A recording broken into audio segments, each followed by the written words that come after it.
right? Everyone must be busy buying things to make their homes more festive now. Wonder what this year's theme is going to be. Oh, Paimon can't wait to find out!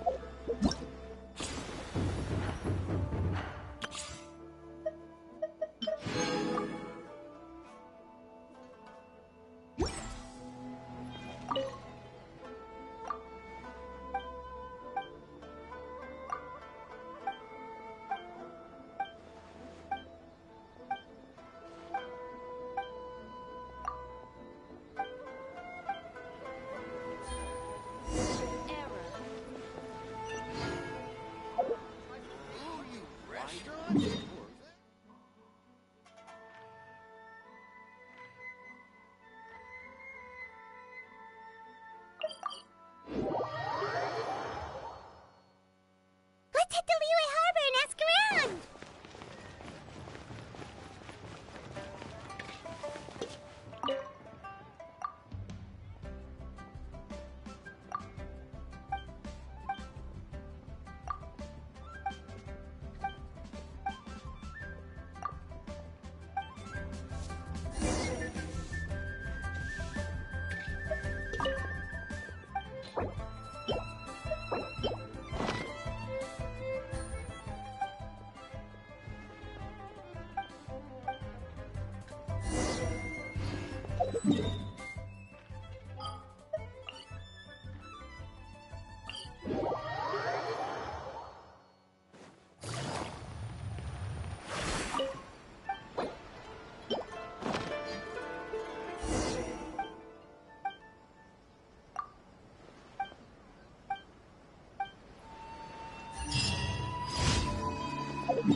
Stabilize!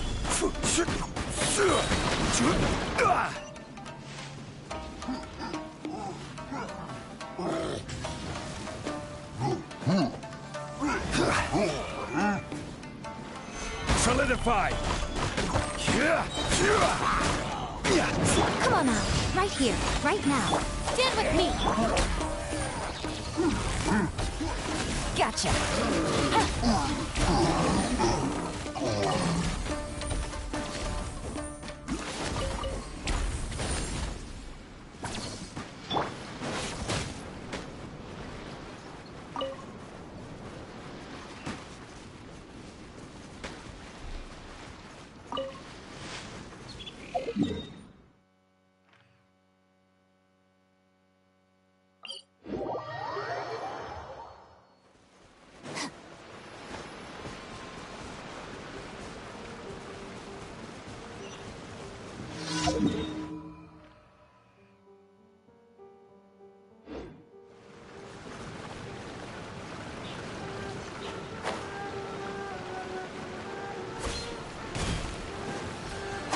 Strong! Out of my way! Here comes the catch.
Take it easy.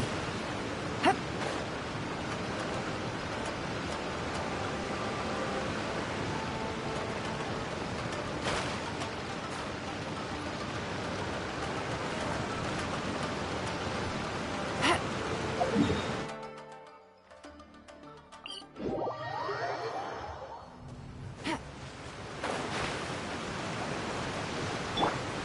Stabilize!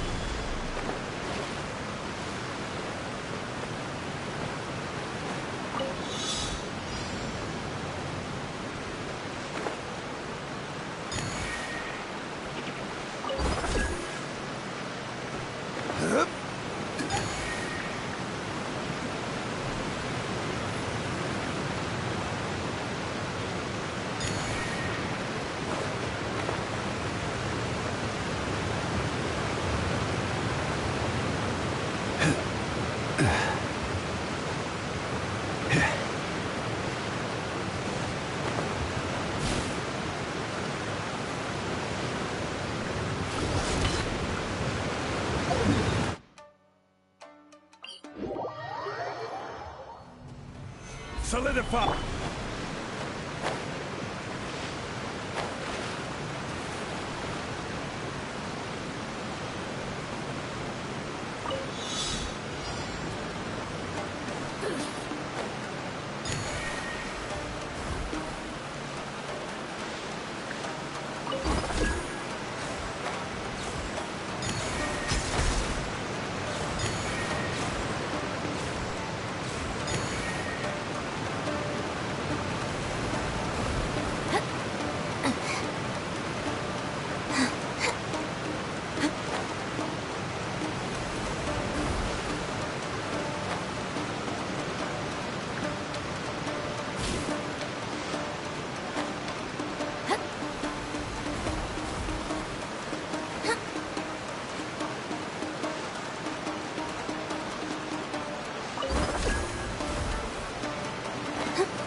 Every little bit counts.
Stabilize! Over here!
Take it easy. Solidify!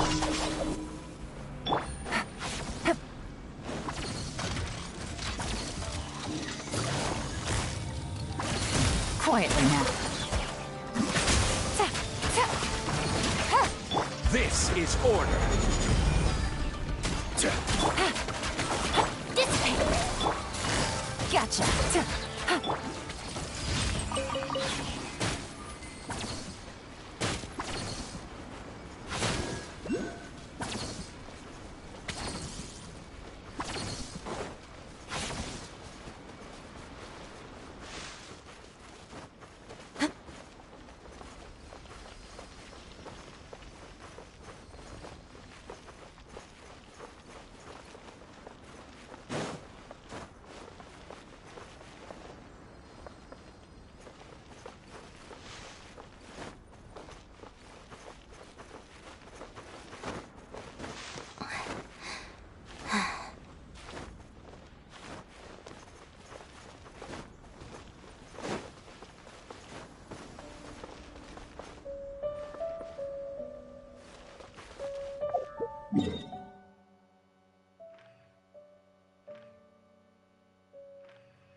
Ad Astra. Thank you for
Come with me.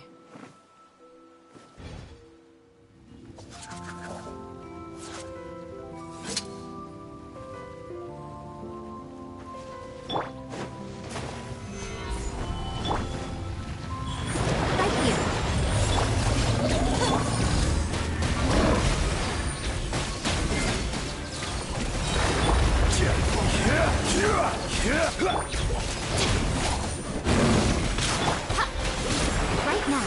Surge! Stabilize. Our bond is strong. I'll settle this. A sight to behold. Power of the Thunder Punch. I will have order.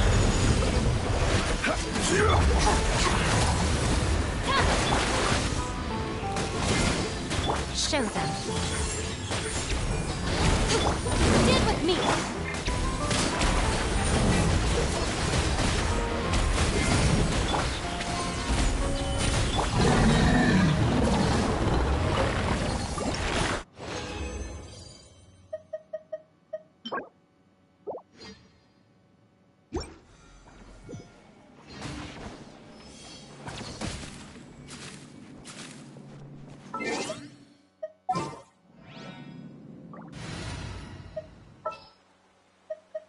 Let's finish this swiftly. I can't wait any longer! Ready for trial.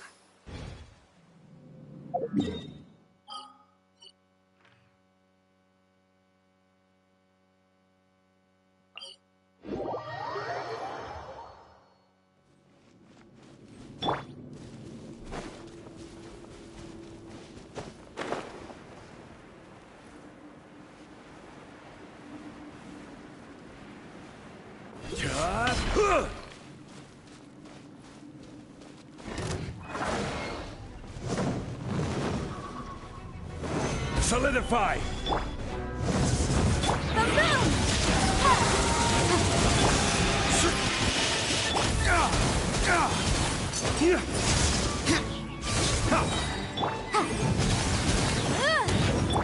Out of the frying pan! Incinerate!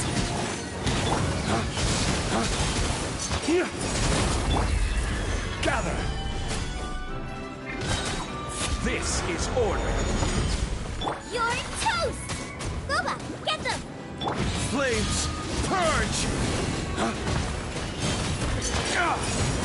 Time for your arraignment! Ba-boom!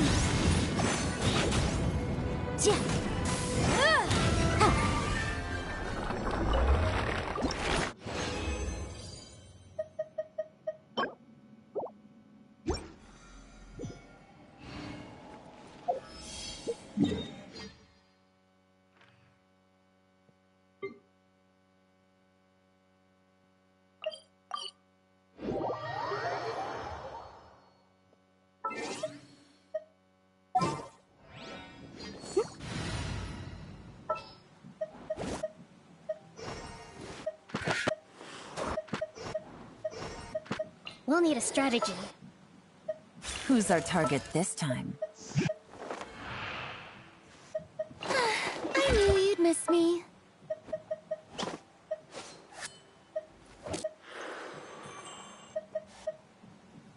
Chivalry will never die.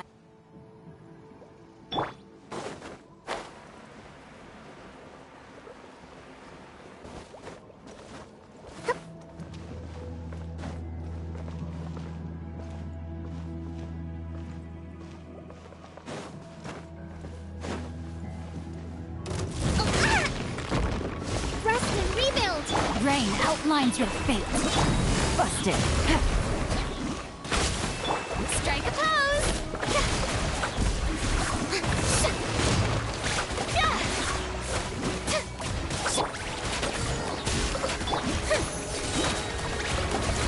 Ring cutter.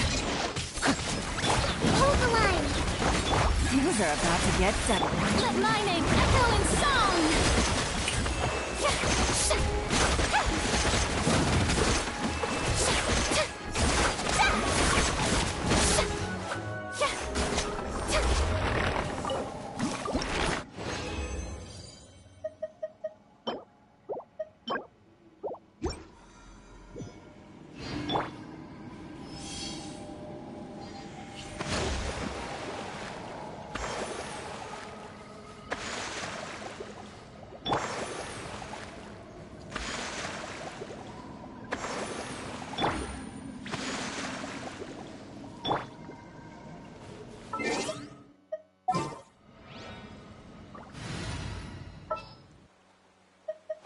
A walk would be nice. Wait for my signal.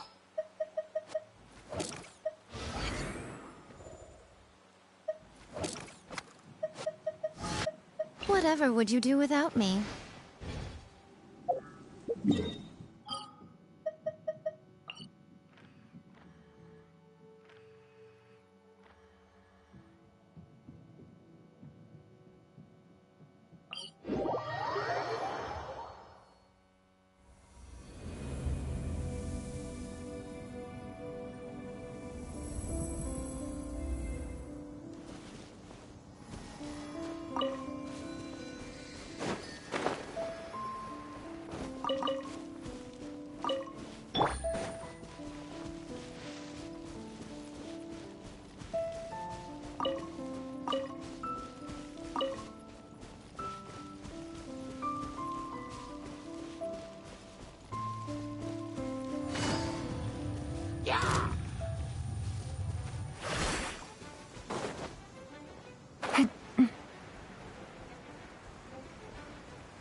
Stabilize!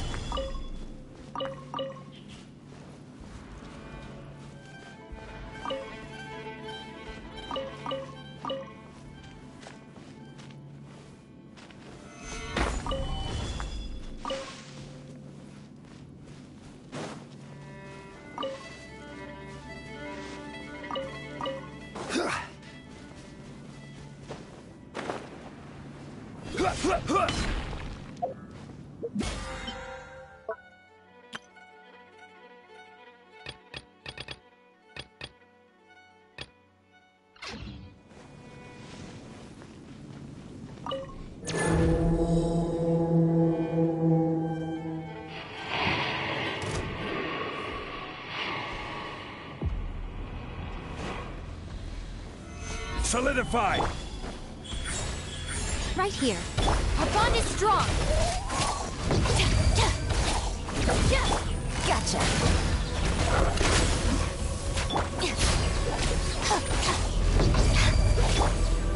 Gather! Emerge.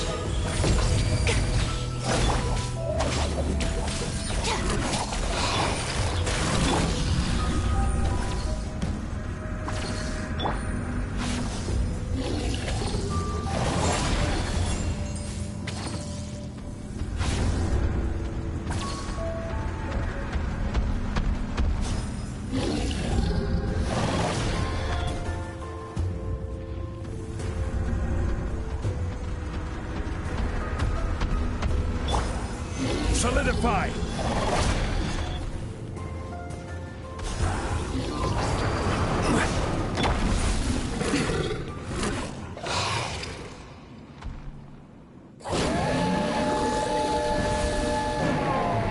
Right here.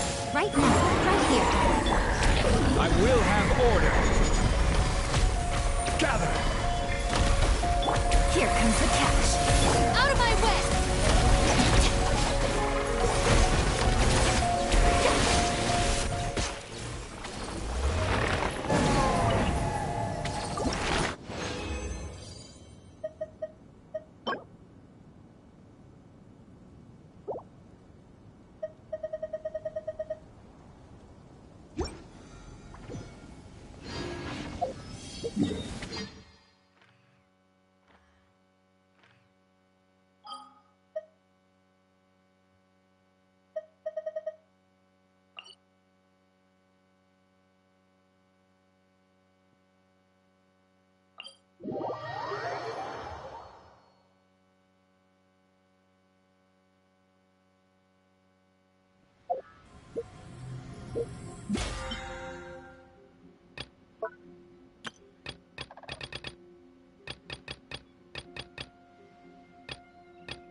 We have put...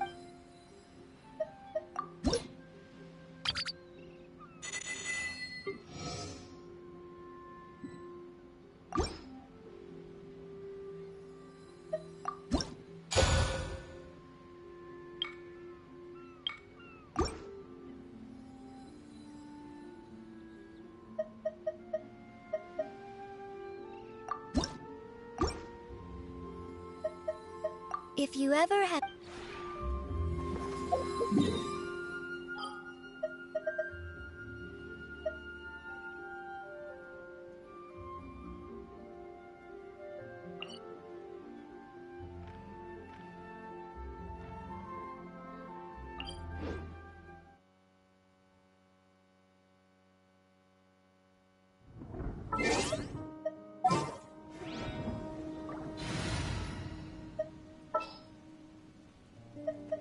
Let's finish this, swiftly.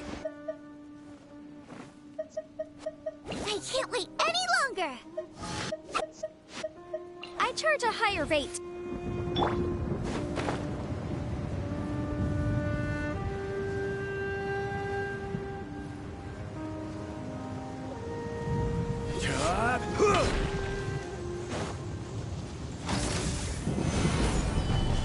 Nice and spicy!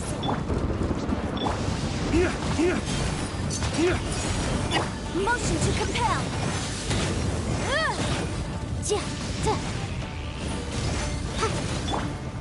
Solidify! After right hand, into the body! Incinerate!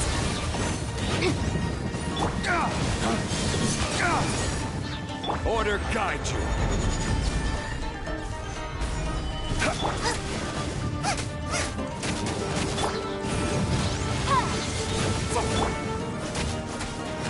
Breath of the flame. Lay waste to the wicked!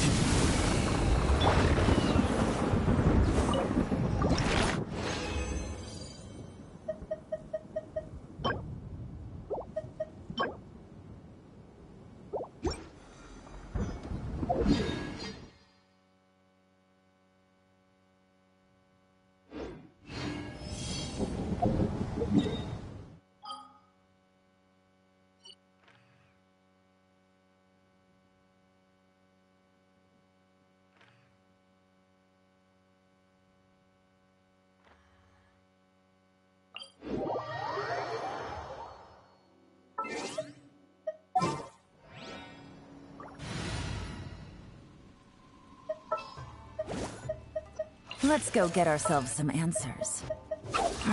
Don't tell me they did it again. Whatever would you...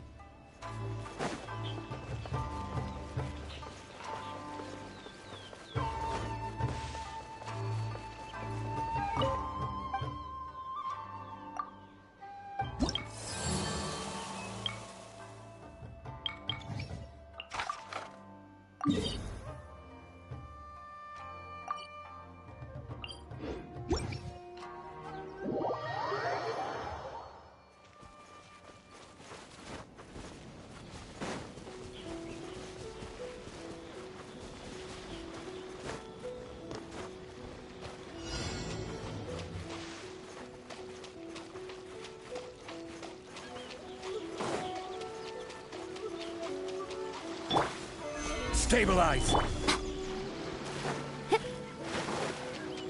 Emerge, right now, right here.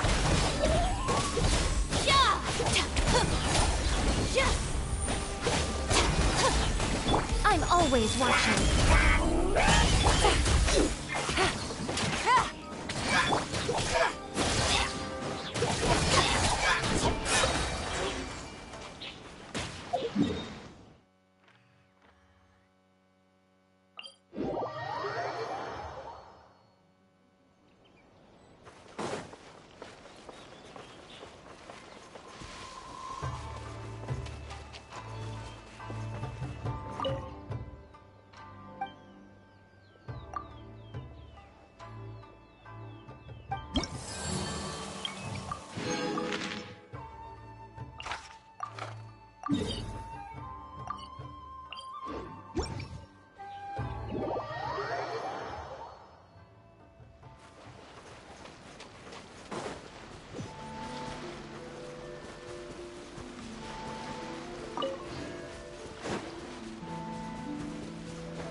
Emerge, right now. Emerge.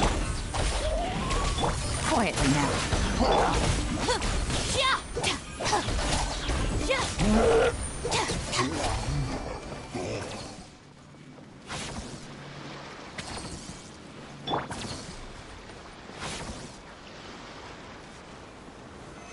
Solidify!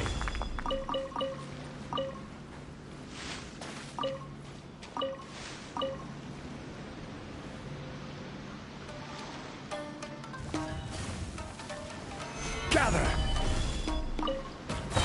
I will have order! Busted.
Solidify! Quietly now. Game's up. Lightning purify!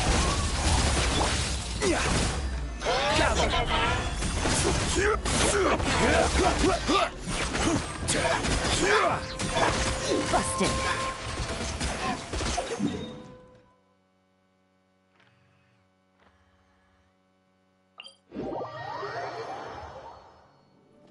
Take it easy.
Quietly now.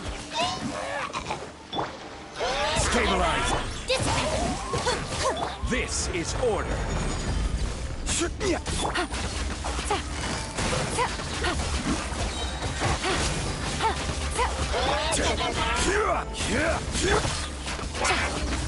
Here comes the catch.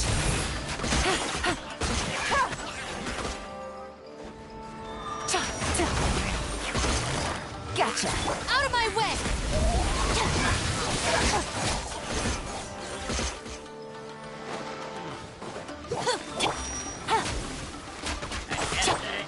Our bond is strong!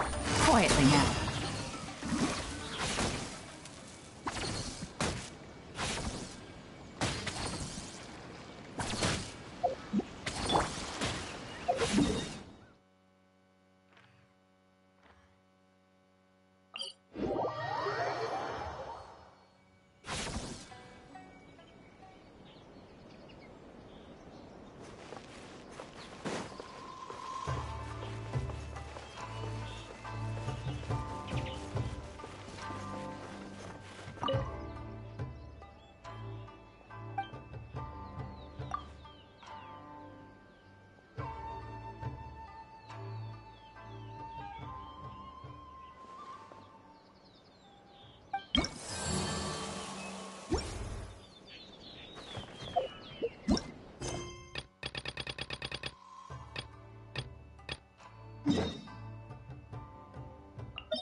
Gather!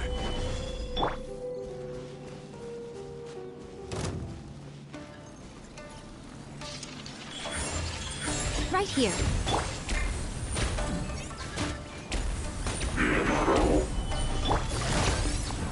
Gotcha. Stand with me!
Ready for trial.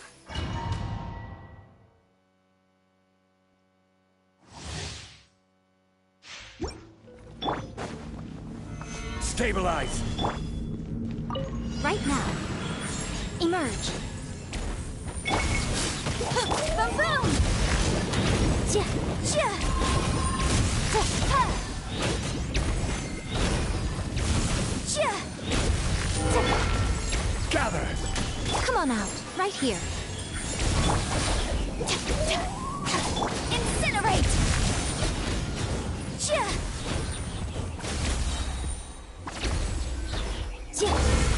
Solidify!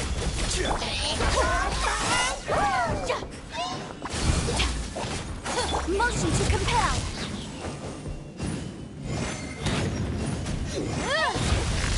Order guide you! I'll settle this! Inadmissible evidence! Incinerate! Ja. Ja.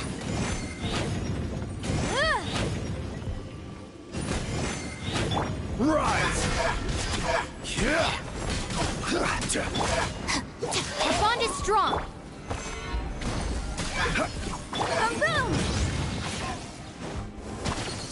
Crumble!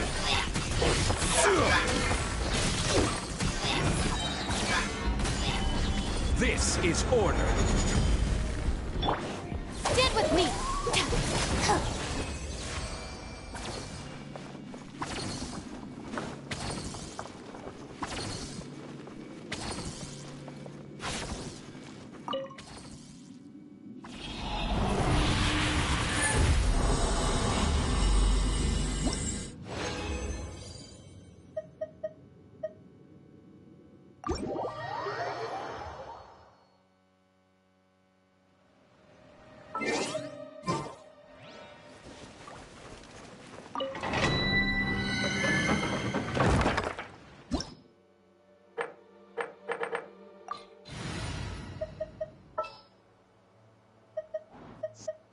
Want me to come along?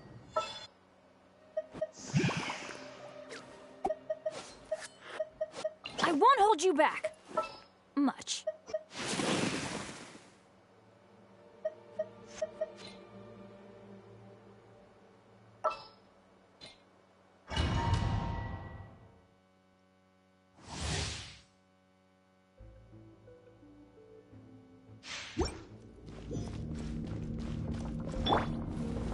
Gather! Into the wind! Incinerate!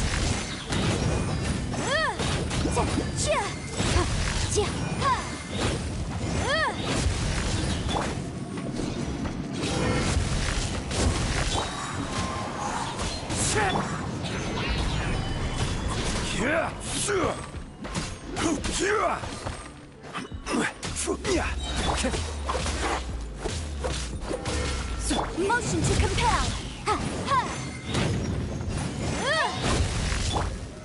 Solidify! I will have order! Teamwork is strength! Clouds high. The birds call. Wrap up the flame!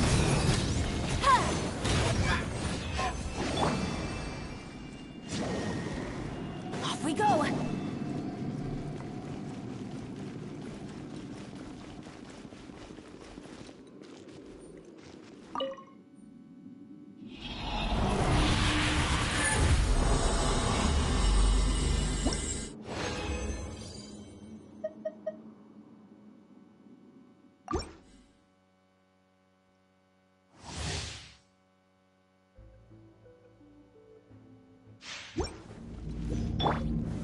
Stabilize!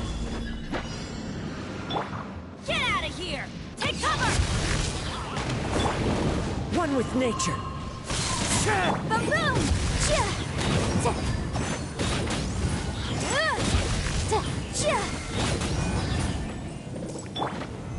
Solidify! The wind knows me.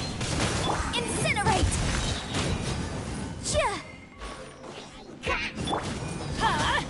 Take cover! Stabilize! Order guide you!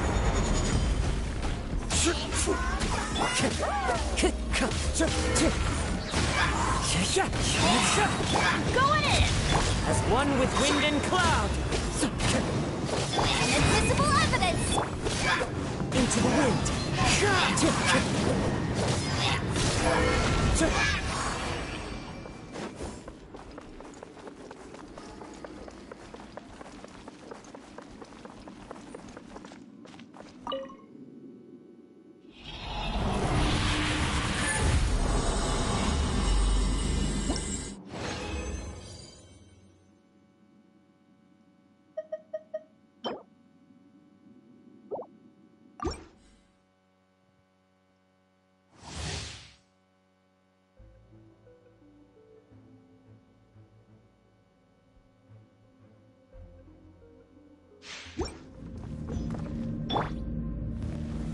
Solidify!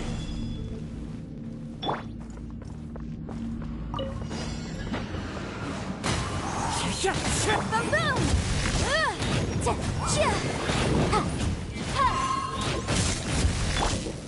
Stabilize! The wind knows me. Motion to compel! Boom!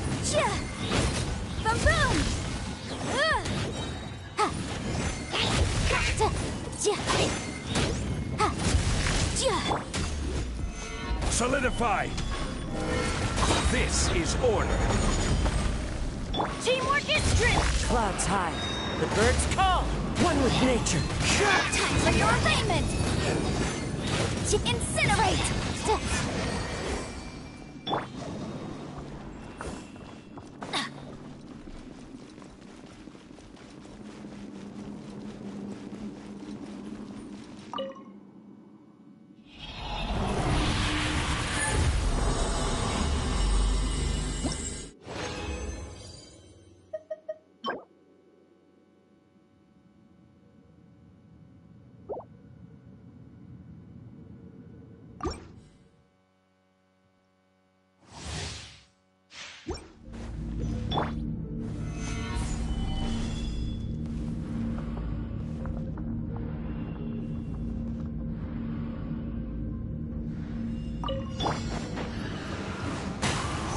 Boom boom!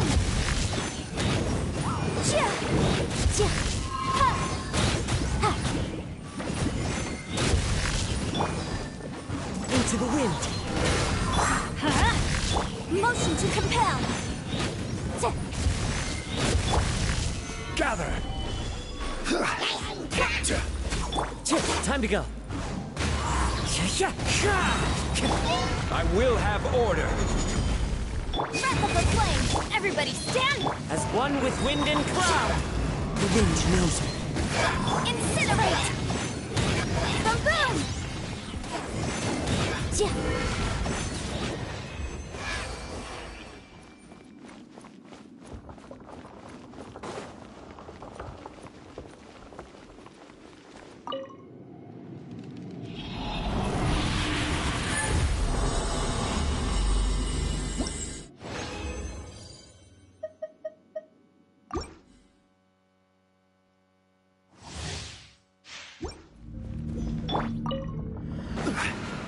Solidify! Chia! Ha! Ha! Chia! Into the wind. Ha! Chia! Ta! Chia! Gather!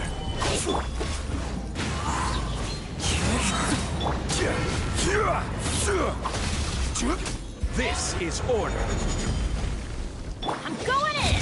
Fallen leaves. Adorn my night. The wind knows me. Time for your arraignment!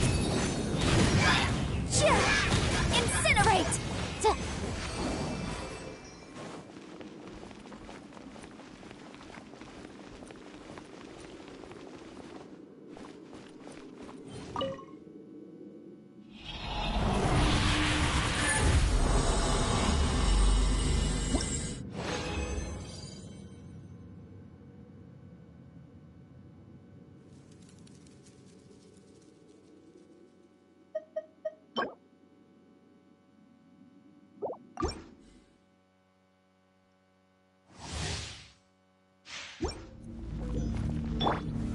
Solidify!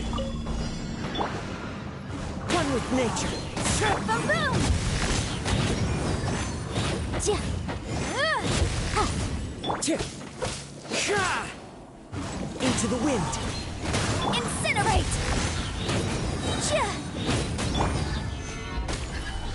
Motion to compel! Chia! Ta! Ta! Ha! One with nature.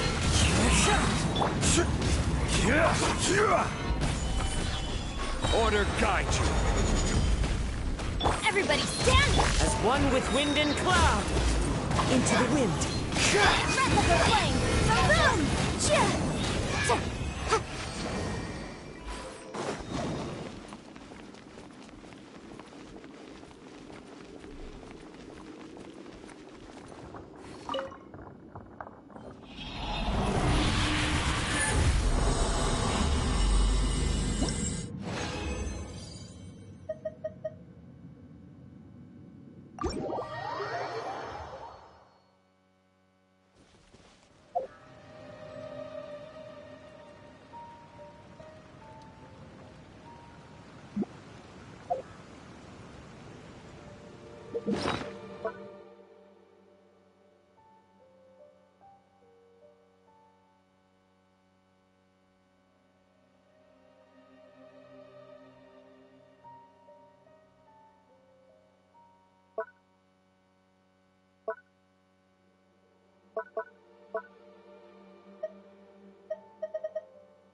The finals.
The case before us.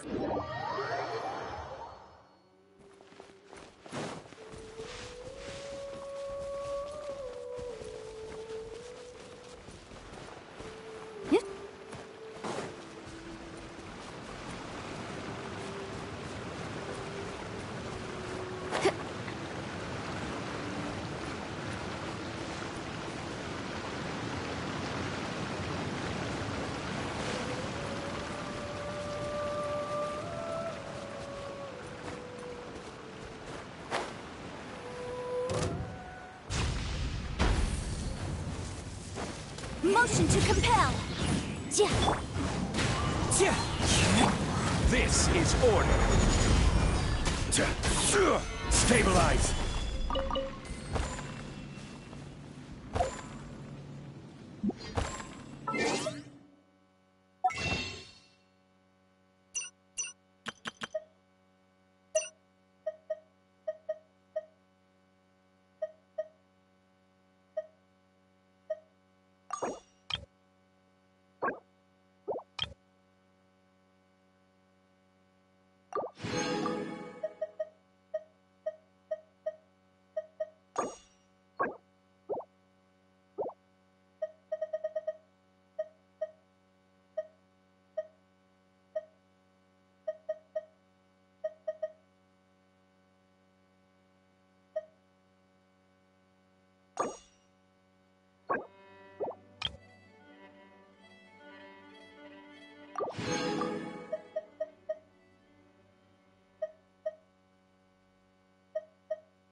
Osmanthus wine tastes the same as I...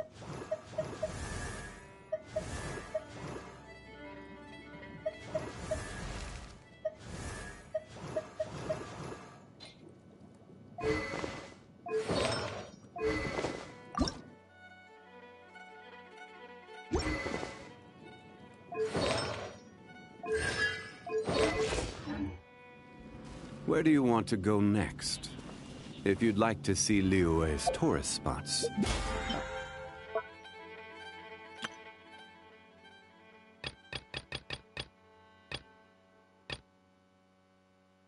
We have a few references.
Take your pick. You'll find...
We've been to so many places lately.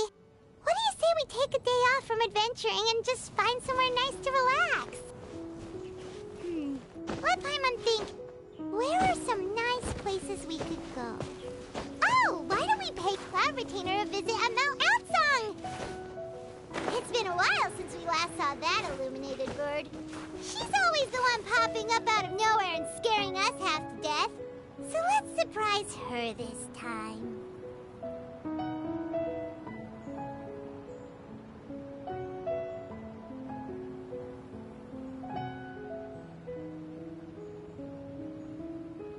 Osmanthus wine tastes the same as I remember.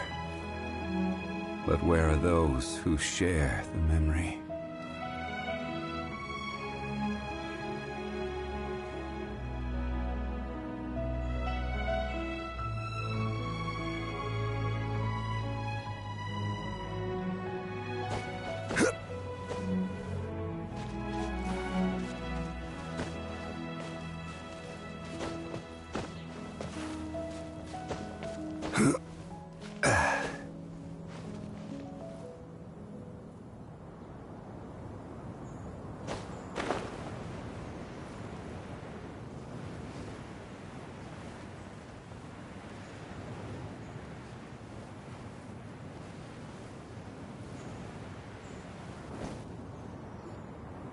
Here we are, right outside her place.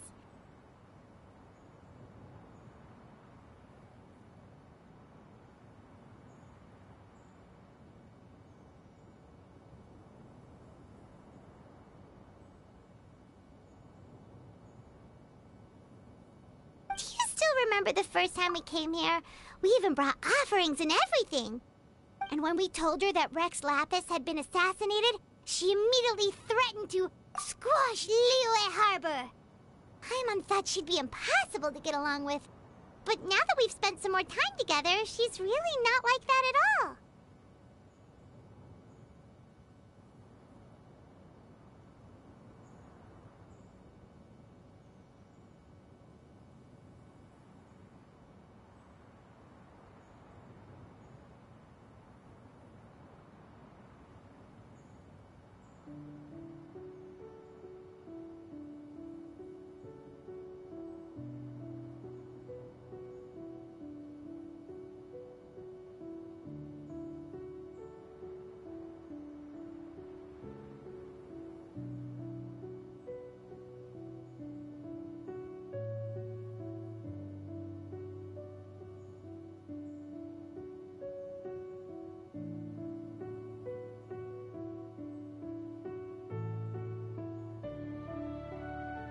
We probably don't need to bring any offerings now that we've gotten to know her pretty well, right? Still, Paimon's got some snacks around here somewhere, so if she really wants something, we can just use that. Huh? Traveler, did something catch your eye? Whoa, what a pretty lady! Is she also here to visit Cloud Retainer?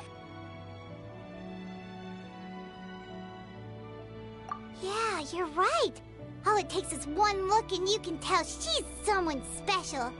As expected of that bird lady, really. She must have a whole bunch of Adepti friends from all over the country. Okay, but if we're both friends of Cloud Retainer, then we're basically friends by association, right? Want to go up to her and say hello?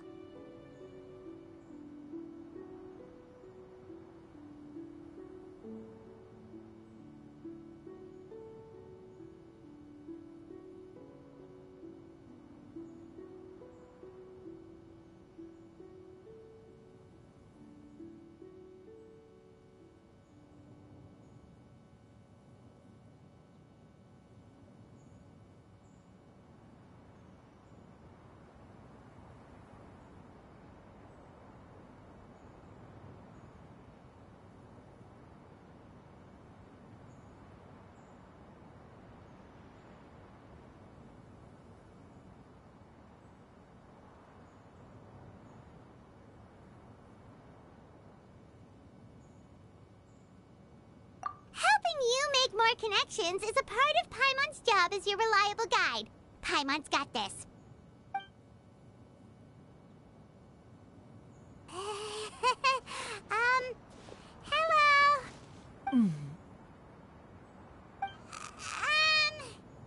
Paimon is Paimon! And this is the Traveler.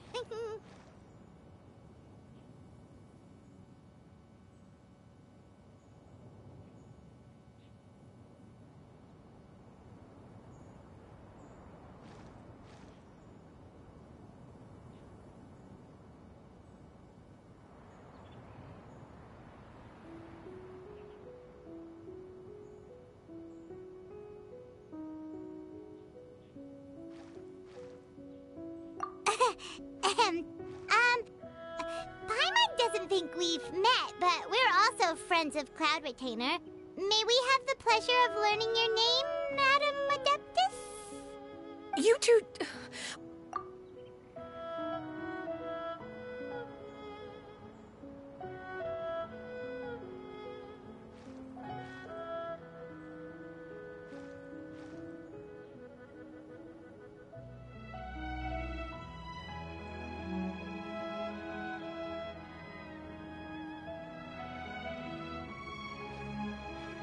What is this tomfoolery? Has the shift in form so clouded your eyes that you no longer recognize one anymore?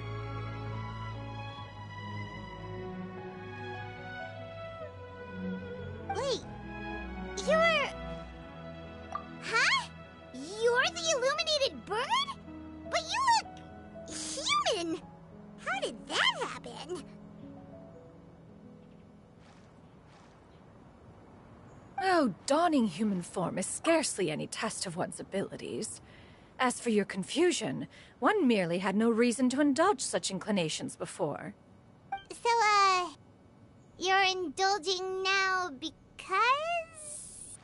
Well, one has made plans to pay a visit to some disciples at Liyue Harbor. Taking on a human form for such a trip is simply a way to make matters less conspicuous.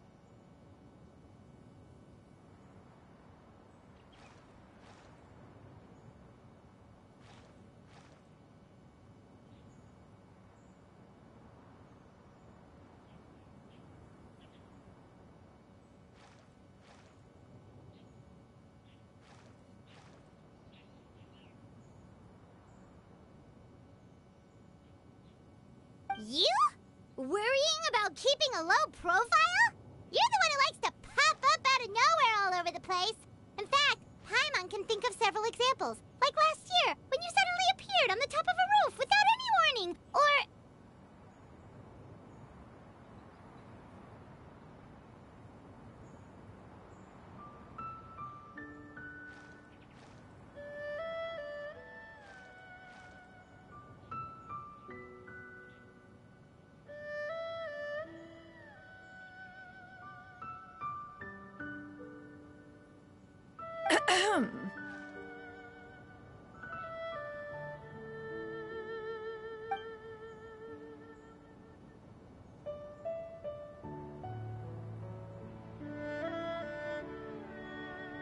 Hey, didn't we agree not to bring that up unless she asked?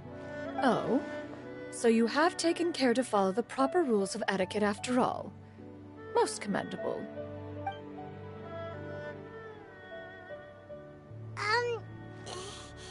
Well, this is all Paimon's got. You don't mind, right? One has never found oneself lacking in basic comforts. On the contrary, it is the gesture that one values above all else. So long as you've shown proper respect and consideration, the quantity or quality of the gift is but a trivial matter. That kinda makes Paimon feel a little guilty for trying to keep them for herself. Anyway, where were we before you reminded Paimon about the gifts?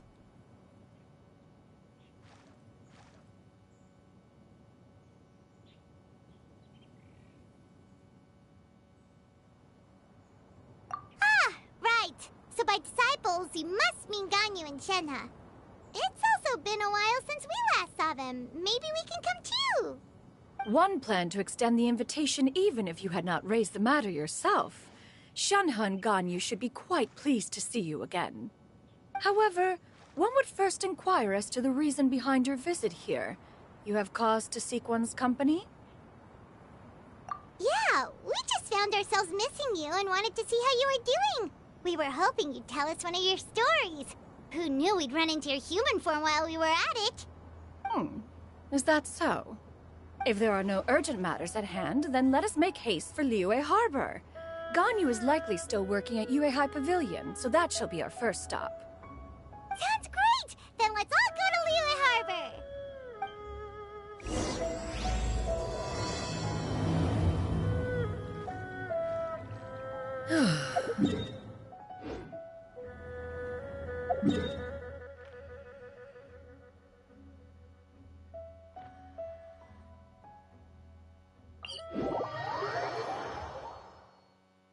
Shanaha has also secured employment recently. In her correspondence with me, she wrote that she shall have no need to return for the foreseeable future. Huh. Did they think one was so easily mollified? One shall investigate everything with one's own eyes, and decide for oneself if their living conditions are satisfactory.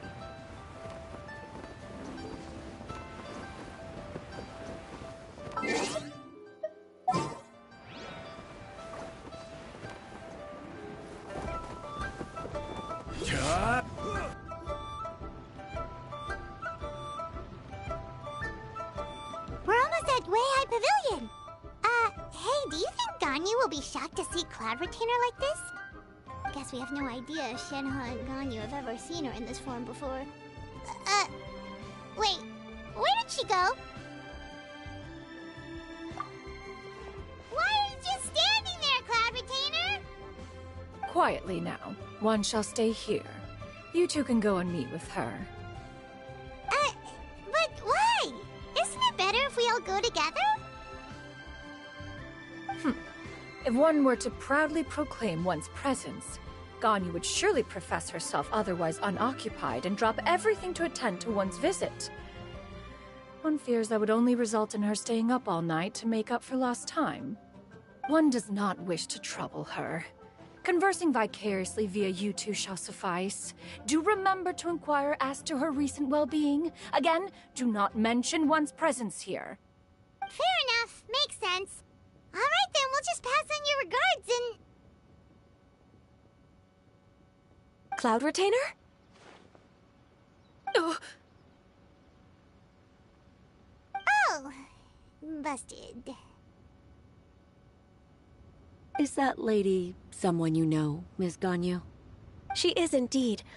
I'm sorry, Huixin, but could we delay the upcoming meeting for a little bit? I believe my schedule today is quite full. Although, perhaps I could move some work to later in the evening. Oh, not to worry, Miss Ganyu.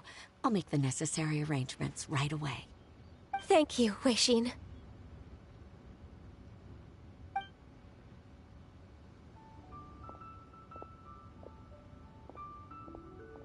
It's been a while, Ganyu. Greetings. What brings you here today? And Cloud Retainer, too. It's been quite some time since I last saw you in this form. you are quite mistaken. One is not acquainted with this Cloud Retainer of whom you speak. One is simply a mere mortal passerby. Huh? Seems she's not buying it.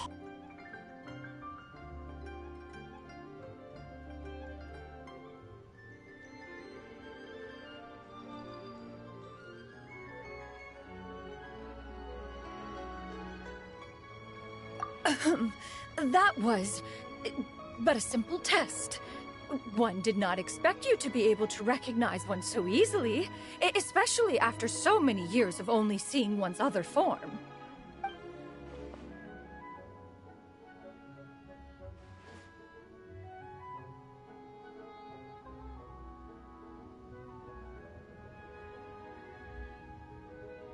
But recognizing you is, my responsibility as your disciple.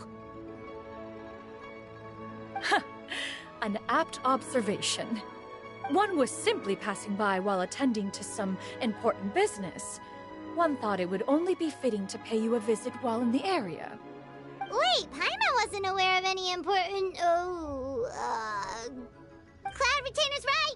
We've still got something super important to do, so we can't stay here for too long today. Oh, is that so? But it's been so long since we last saw each other. One simply desired to see you and had no intention of interrupting your work. A quick conversation should suffice for today. A more involved reunion should wait until you find yourself less occupied. I understand. That should be fine. While one acknowledges the amount of work that you have to deal with every day, one must also remind you to rest. Though Adepti blood flows through your veins, excessive exhaustion will still cause grave harm to your body. It still makes one nostalgic to see you as you are now, respected and independent. When you were young, you oft begged one to cuddle you to sleep when you suffered from nightmares. Cloud Retainer! Stop! If you insist.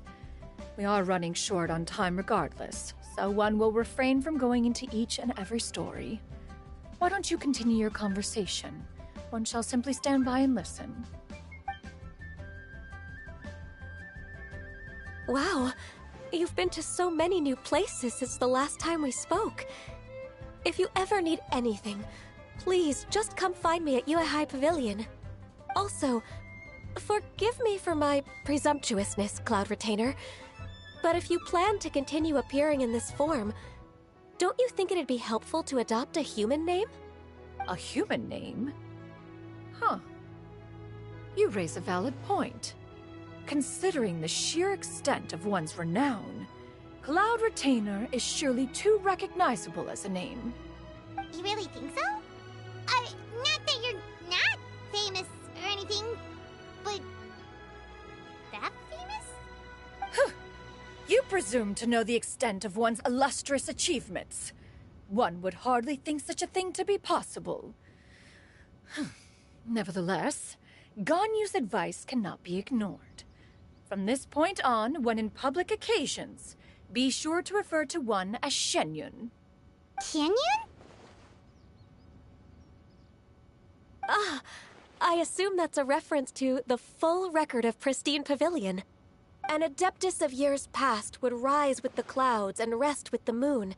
They were enlightened and wise, free and unfettered. The writer referenced Master's name to describe her carefree and spontaneous nature. Oh, that sounds super cool! Paimon feels like only the most powerful of Adepti could rise with the clouds and rest with the moon. Actually, those lines were originally written to describe Cloud Retainer herself. Huh? Wait, so you're really that powerful? And what of it? Did you truly take one to be nothing more than a bird of bigger than average size? Not exactly.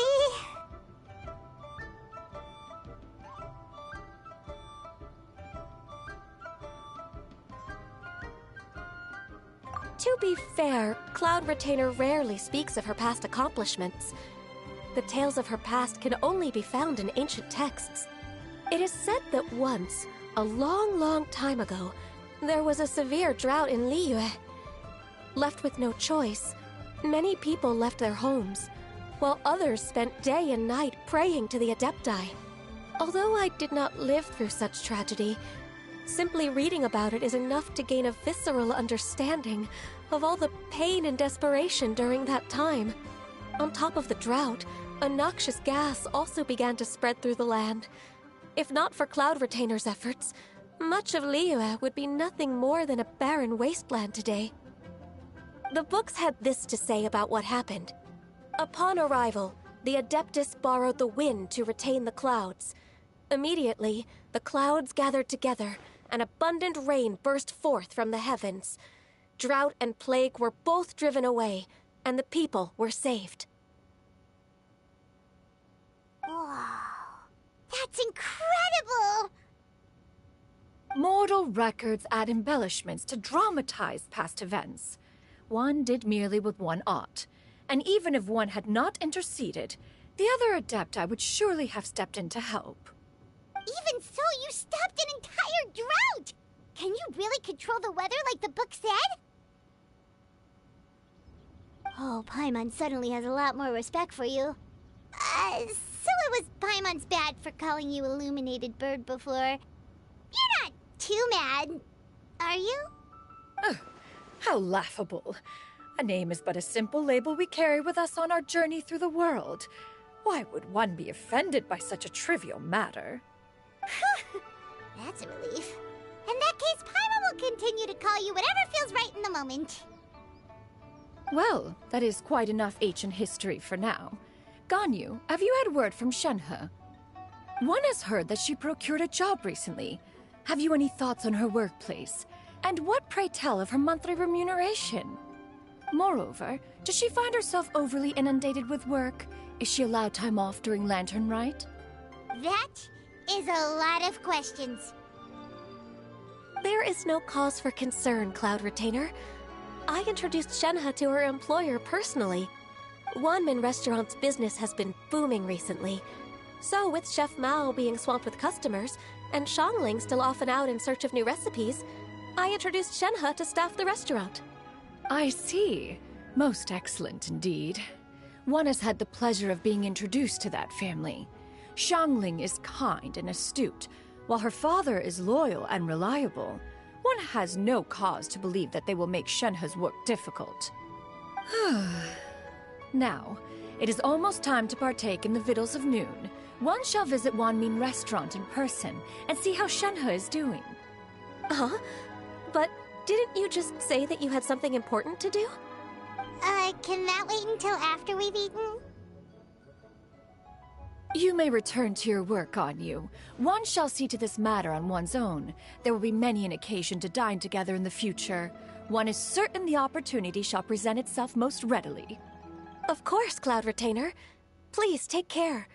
Traveler, Paimon, I'll see you some other time. See you around, Ganyu! Whew. Paimon was pretty quick on the uptake there, don't you think? As soon as you mentioned important business to attend to, Paimon realized that you were just looking to cut the conversation short and not take too much of Ganyu's time. Is Paimon right? No, in fact, it was not an excuse. One is indeed visiting Liyue Harbor for an important purpose. Wait, for real? The moment is not yet upon us. Still, the truth will be revealed to you in time. She really seems to be playing up the whole mysterious Adeptus thing right now. Is it because we just heard that cool story about her powers?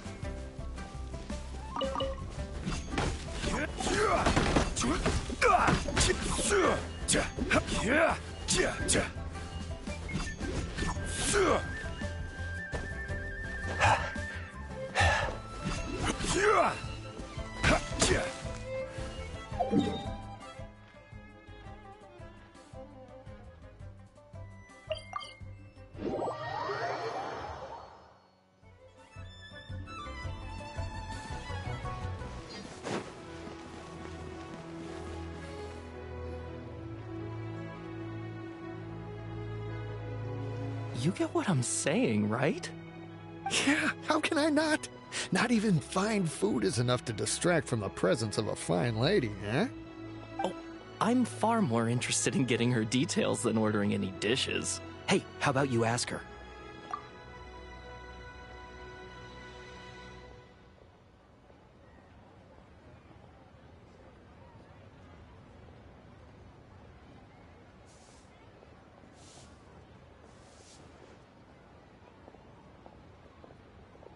You do it. No. I think you should. Wait, she's coming. What can I get for you today? Greetings, miss. I was just wondering if you'd be willing to... What would you like to order? 2 servings of more meat to go. Good chat. Bye.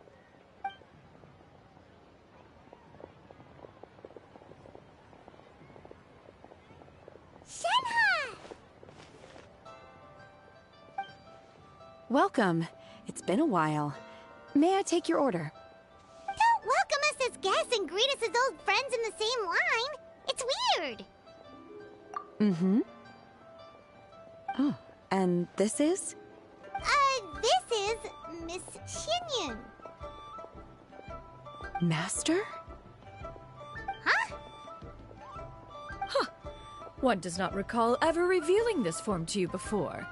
How were you able to ascertain one's true identity with such ease?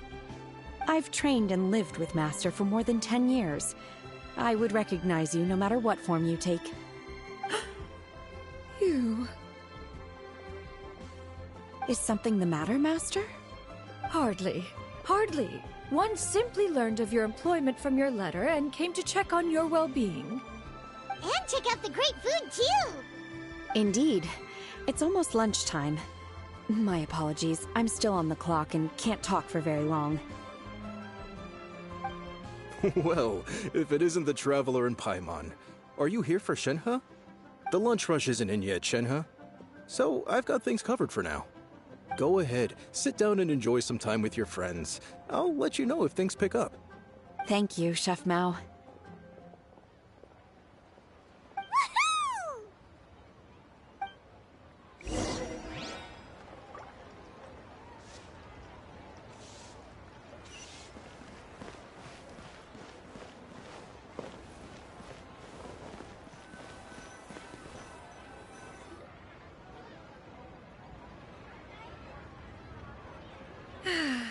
It is just as one expected.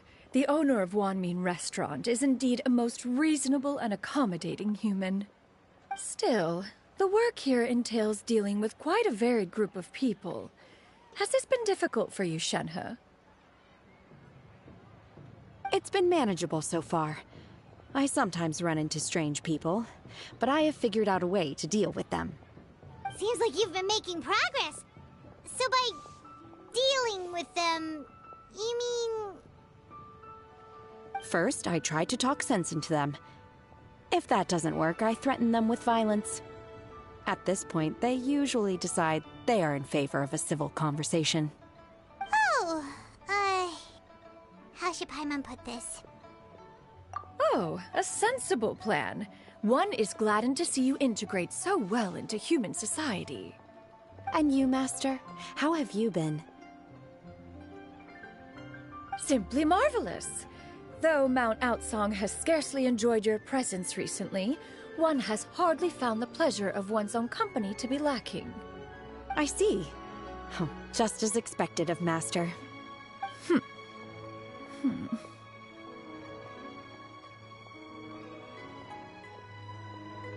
I have missed Master quite a bit too. Even though work has been busy lately, I've already had a conversation with Chef Mao about taking some time off soon to visit Master. Oh, you did? Do make note of such matters in your letters in the future. There's hardly a need to keep one in suspense. Whoa, her mood shot up just like that. By the way, Master, since you are in Liyue Harbor, have you had the chance to visit Ganyu?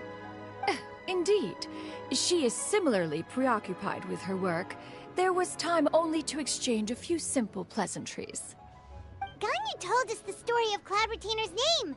It was amazing. We never knew how powerful she was before. I see. In that case, allow me to also share a story about Master's past. Oh? Is that a problem, Master? I believe this to be a good topic of conversation. No, not a problem. One was simply caught off guard. But no matter. Please, proceed. One is most curious to see how much of one's own conversational prowess you possess. Master once participated in a race against Mooncarver. After Mooncarver lost, he insisted that Master's ability to fly gave her a natural edge in such a contest. In response, Master agreed to forego flying in return for being able to use one of her devices in the race. Mooncarver accepted, only to find Master with a brand new device on the day of the contest. Huh, what kind of device was it? It was a mechanical vehicle made out of iron. What was it called again? Oh, an electro-powered bicycle? Oh, you refer to the bicyclical Thunder Flashmobile. One spent 49 days conceptualizing and crafting it. It need only be infused with adeptal energy, and it can cover thousands of miles in one day. Oh, it boggles the mind why Mooncarver ever supposed he might best me in a contest of locomotion. Though he sprinted with all his might, he could barely keep up. Alas, the one flaw of my mechanism lay in its weakness against mountainous terrain. One was thwarted mere seconds from victory, when it was thrown off course and failed to make it across the final stretch. Truly a most unfortunate turn of events. Anyway, Do go on, Shenhe. Master, that was the end of that story. Is that so? Huh. With you gone, one has seldom felt the desire to call upon those old fossils for another contest. What is a race without spectators, after all? Have you been lonely, Master? Lonely? Huh. At one's age, entire human generations come and go in the blink of an eye. Even one's own self-directed musings can span several days and nights. 'Tis a most foreign sentiment. The mere mention of it is preposterous.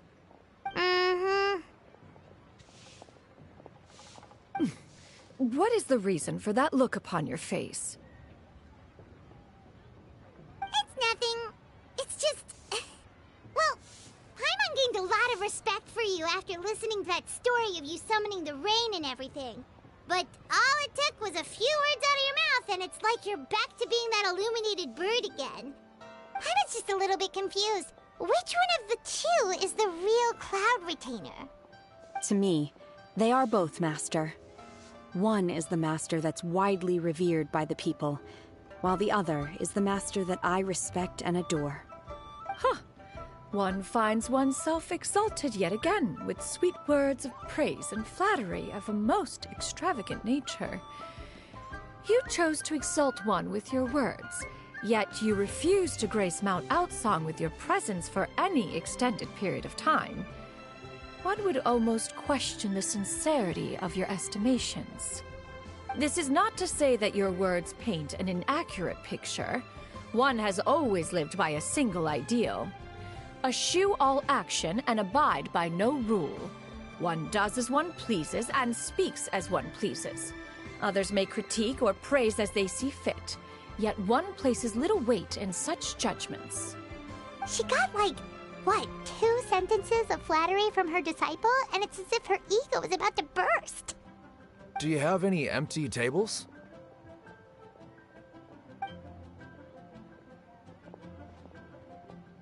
Hey there, could we get another fish stew?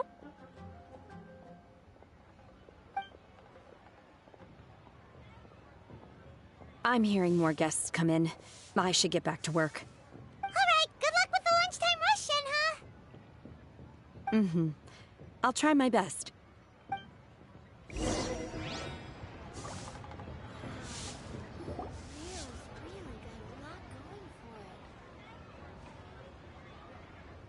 So much yummy food! Paimon's gonna feast! One is fond of all kinds of delicacies and delights in a multitude of flavors. The dishes here demonstrate no shortage of culinary skill. Their unique flavor profile has left one more than satisfied.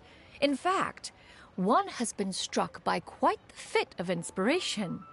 One has already begun to conceptualize the next generation of supreme cuisine machines. Everything's so tasty! A bit too hot at times, but still super tasty. I'm sorry, miss, but our tables are full. Shall we try somewhere else, Granny? But it smells so delightful. Can we really not eat here? My poor legs can't go on for much longer. Well, you could always check with some of the other guests and see if anyone's happy to share a table. Okay, I'll ask around.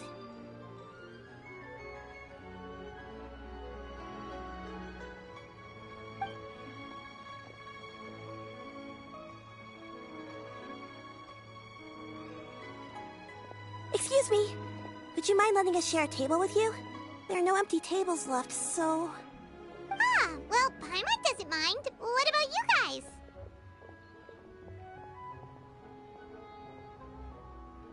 Great! Thanks so much. My name is Shuyu, and this is my granny, Yuendai.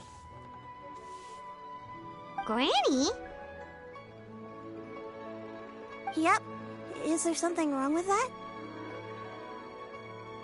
No, Paimon's just a bit surprised. She looks so young. Yeah, a lot of people compliment Granny on her youthful looks, but she's actually much older than she appears.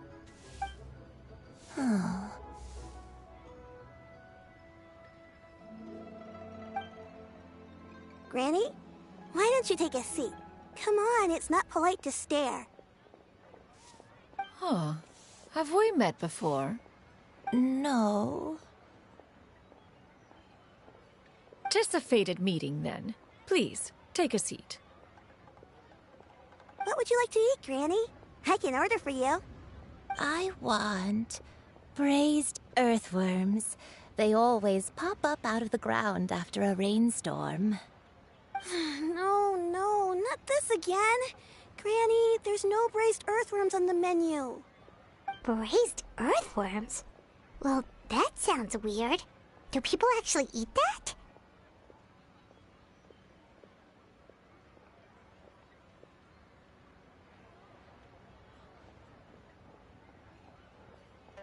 Right, that's what Paimon was thinking too. Need any help? Help? Oh, do you mean with Granny? Thanks, that's nice of you to offer. Granny has pretty bad dementia, so her memory's getting worse all the time. She's always saying things that sound kinda confusing. Actually, her memory's been bad ever since I was little. But it's gotten so bad lately that I even have to remind her who I am every morning.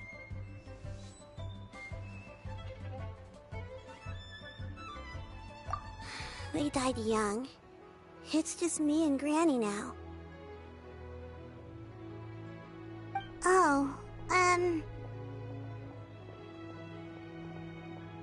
But it's okay. Don't feel bad. Granny loves me a lot, and I love her a lot too. Sure, it's hard at times, but you just gotta make the best of the life you've got. Wow, you're really tough for your age, kid. You're too kind. And me? Oh, what about me? You're tough too, Granny. Plus, you're really gentle, and you're always there for me.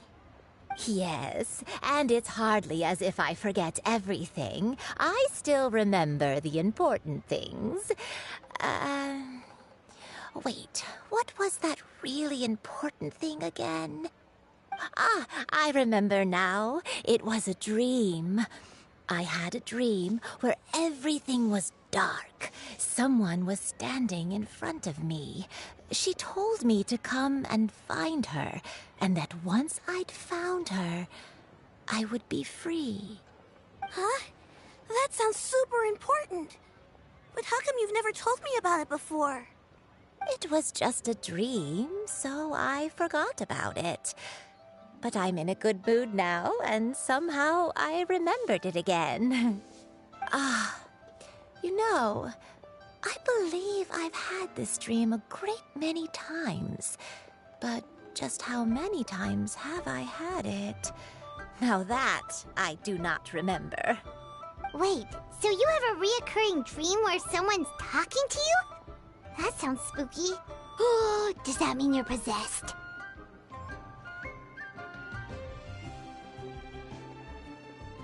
Unlikely. Her eyes are clear and her breathing remains calm and level. One sees no signs of possession. Are you sure? Who do you take me for? Is one not an adept? Am I not an expert? Huh, you're right. Paimon almost forgot you're the expert. In that case, do you still remember what the person in your dreams looked like, Granny? Not anymore. Although, I have a sense that she looked rather like me. But not as I am now. My younger self. A younger version of Granny? This is just getting weirder and weirder. What is going on here? As one said, fate must have brought us together. You may leave the situation to me. Are you sure? So, what are your names? Paimon's Paimon.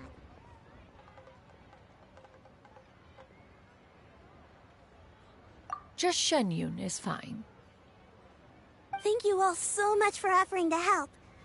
But first, I'm sorry for asking, but, how do you want us to pay you back? Oh, we don't need any payment for this.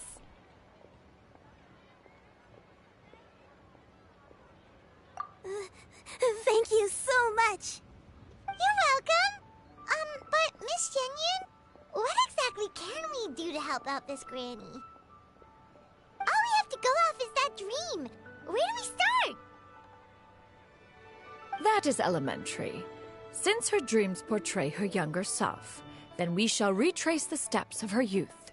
Once we have revisited those places, her memories will likely return. Sounds like a plan. So, Granny, do you remember which places you went to when you were young? Why, of course I do. The heavens above, the earth below, the wispy clouds, and the emerald mountain streams. Okay, taking that as a no. I might have an idea. Once, when I was really little, my dad told me the granny used to be a martial artist heroine who saved loads of people from a disaster.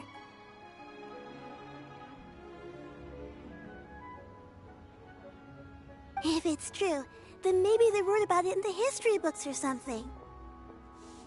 A martial arts heroine?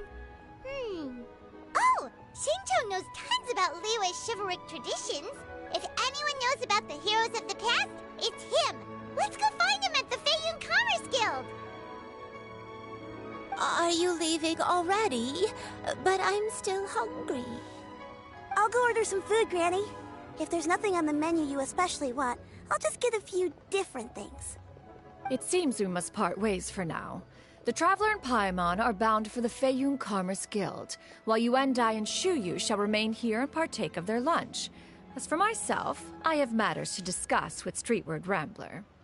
Streetward Rambler? Oh, you mean Madame Ping! Precisely. Let us meet at Yujing Terrace once you are ready.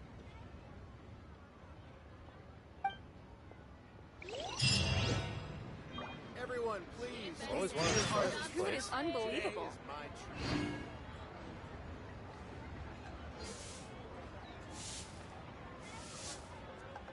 Osmanthus wine tastes the same as I remember. Eat to your heart's content.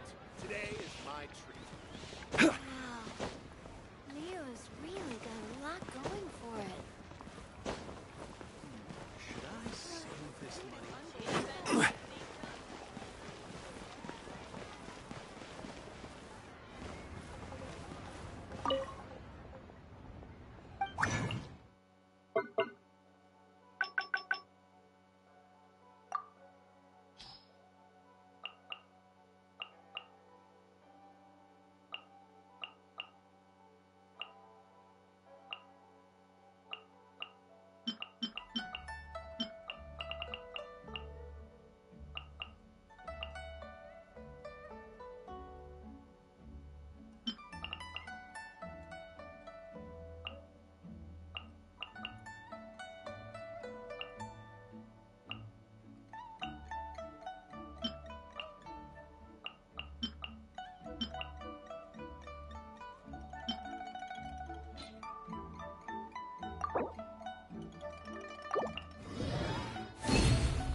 Who's our target this time?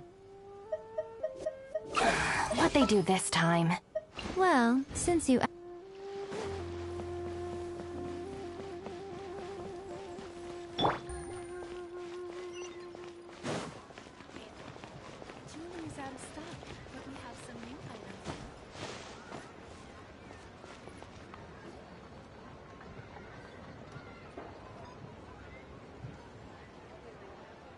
Huh.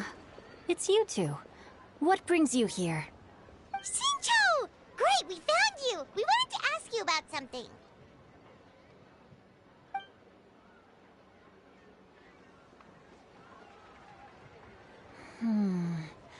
That's not a whole lot of information to go off of. I don't know if I can say for sure.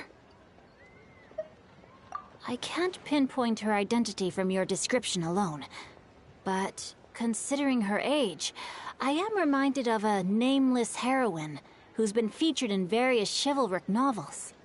Nameless heroine? That's right. The novels often speak of a great drought from 50 years ago. As the people suffered, a nameless heroine appeared and began to clear away evil spirits and bandit camps. The people idolized her, but never learned her name. All they knew was that she always acted alone. Later, though, she supposedly fell in love with a similarly noble-minded exorcist from Mount Tianheng. They were well matched in more ways than one, often fighting together as a fearsome duo of otherworldly strength. After the drought ended, the heroine and the exorcist left the public eye and began living a reclusive life in the mountains. All that remained were tales of her incredible accomplishments. The way this nameless heroine faded from fame into obscurity later in life is not too dissimilar from Miss Yuendai. I hope that's somewhat helpful. Thanks a lot, Shincho. We knew it'd be worth talking to you. It's nothing at all. Just something I came across while reading. I did do a bit of extra research on her story, but it was just out of personal curiosity. Well, Paimon still thinks that's super cool. Oh, wait, Shincho, if you've read up on her, do you know of any places often associated with her? Let me think. In the novels, the nameless heroine always appeared near one of 3 places. Wangshu Inn, the area just north of Jueyun Karst, and Qingyun Peak. Perhaps the real-life heroine who inspired the character was also often seen near those 3 places. That would explain why those locations appear in the various novels written about her. You're welcome. To be honest, I found some parts of the story confusing when I first came across it. If Miss Yuendai was indeed the original inspiration for the character, she may just be able to help me put the pieces together. It's rare for a chivalric hero to fade into obscurity during their lifetime, even after retiring from the public eye. But no one ever saw or heard from the nameless heroine again. There were even rumors that she became extremely ill. I've never understood why someone would go to such lengths to erase themselves from public memory. It's almost as if she was trying to hide from something. There's probably far more to the story than what's been written. We'll be sure to tell you if we manage to uncover the truth. That's a deal. Perhaps, behind the truth of it all, there lies a story more fantastical than any work of fiction.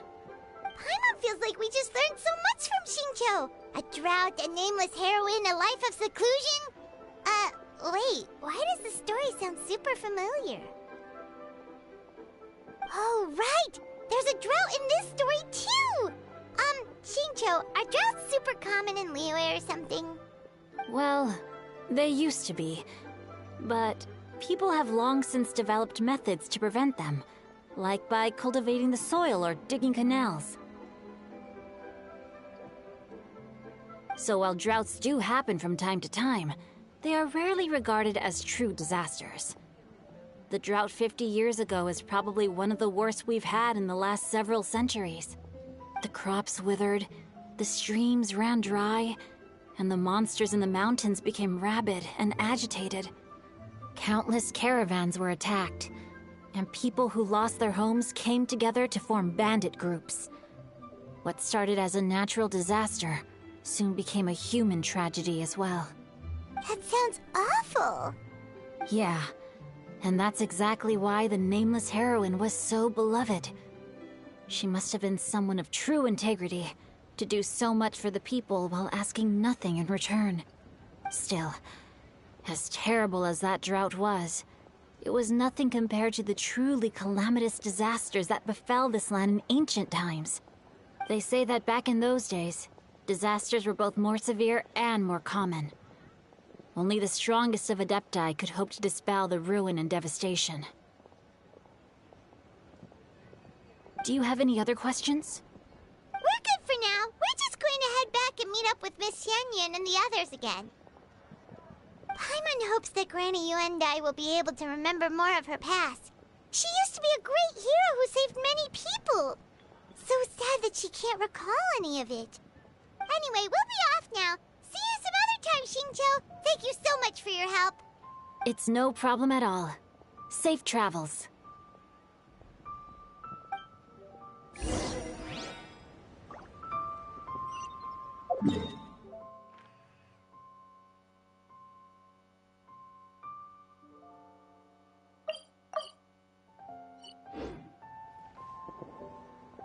I wonder if she can see the kites here from Jinsa village.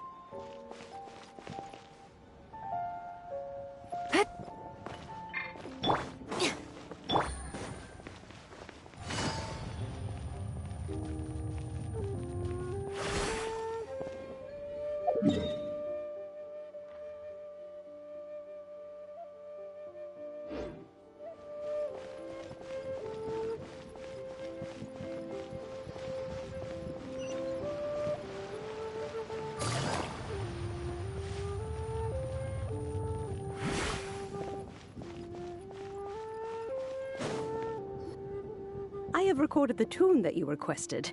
I hope it will be of help to you. Oh, thank you. Straight word, Ping. What has amused you so? Oh, it's no serious matter. I was just reminiscing about the last time I saw you in this form. Time has wrought such change in this world, and yet you appear just the same as ever.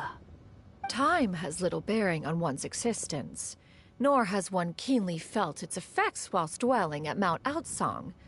Nevertheless, Ping, one would like to seek your counsel on a personal matter.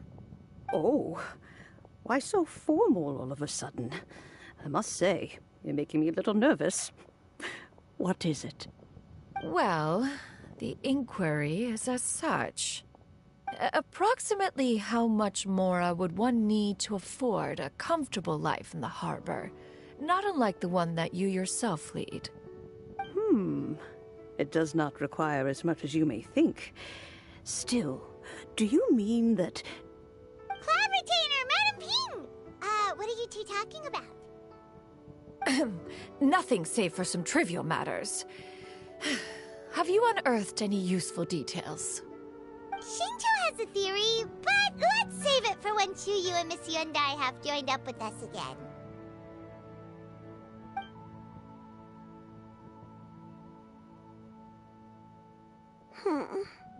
Do not be troubled, young lady. Here, have some tea. Thank you so much. What do you think, Chuyu? Does it match up with what you know of your granny? According to the story, the nameless heroine eventually fell in love with an exorcist from Mount Tianheng. Maybe that's my grandpa. I don't have many memories of him, but there was this one time I found a box in our attic full of a bunch of weird sigils.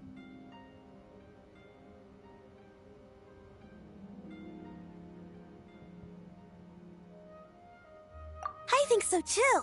Granny might remember something once she's returned to a familiar place. What marvelous tea. I can taste the dew's sweetness in this cup. It's as if I was taking a stroll in the mountains, thoroughly one with nature and at peace. Is that so? then please drink as much as you like. There's no need to hurry. At our age, it's always nice to slow down and take the time to appreciate pleasant conversation among friends. Thank you. Okay, since we have the time, can I ask you something? Sure thing. What would you like to know? I have a secret I want to tell you. Let's go talk over there. This is a peaceful neighborhood. Please be mindful of your personal safety.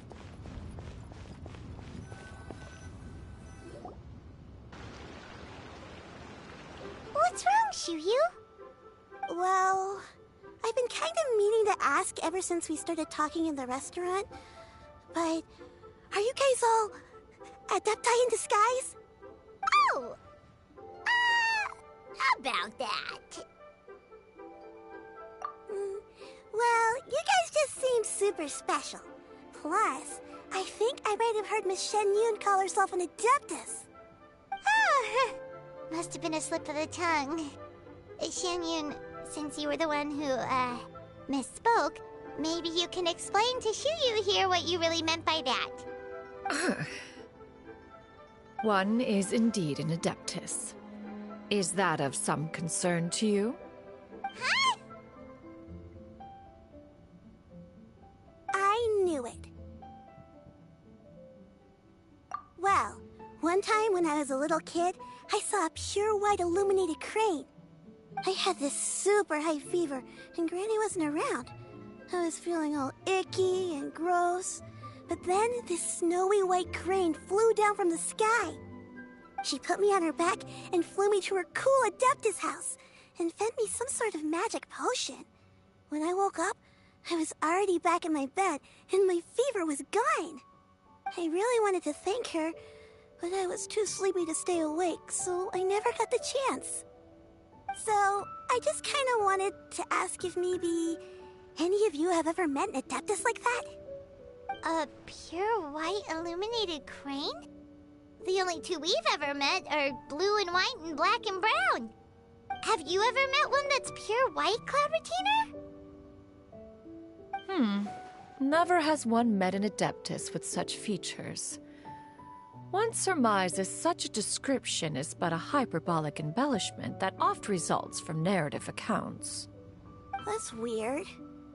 Was it really just a dream then? Well, even if it was just in my head, it doesn't matter that much anyway. All I really want is to help Granny recover her memories. I'm really grateful for all your help. Leave it to us! Now that we know the 3 locations, we just need to visit them one by one. Let's go to Wangshu Inn first. Okay, I'll go get Granny.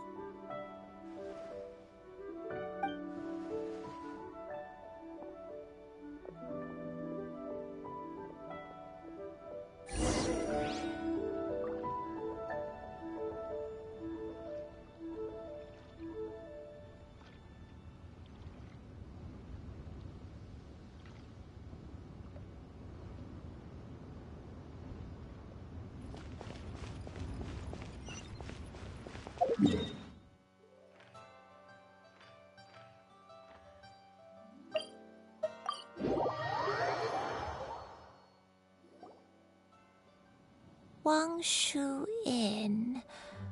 Wangshu Inn.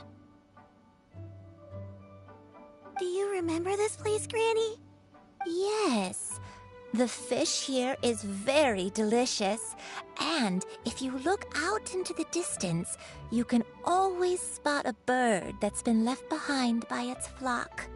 I believe I used to have a room here. It had a window. Yes, I spent a lot of time looking out that window.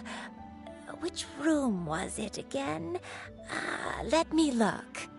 I'll come with.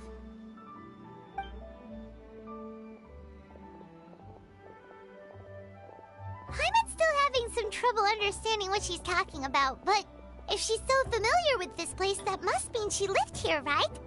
Wait, huh? Whoa! Shao, what are you doing I sensed a non-human presence and decided to come take a look. If you're here, then there's likely no trouble afoot. I suppose there's no cause for concern. It's been a while, Cloud Retainer. I see you have returned to your previous form. I have indeed. I fought alongside her in this form on many occasions during the Archon War. Oh, wow! What was she like during the war? Oh, wait, let Paimon take a guess. Was it anything like this? Behold, the glory of one's newest invention, the Bang Bang Continuous Fire Mechanism. Hands up and surrender, or be prepared to face the full might of the Adepti. An impressive imitation. Paimon knows her all too well. Even so, Cloud Retainer was not always as ostentatious as you describe.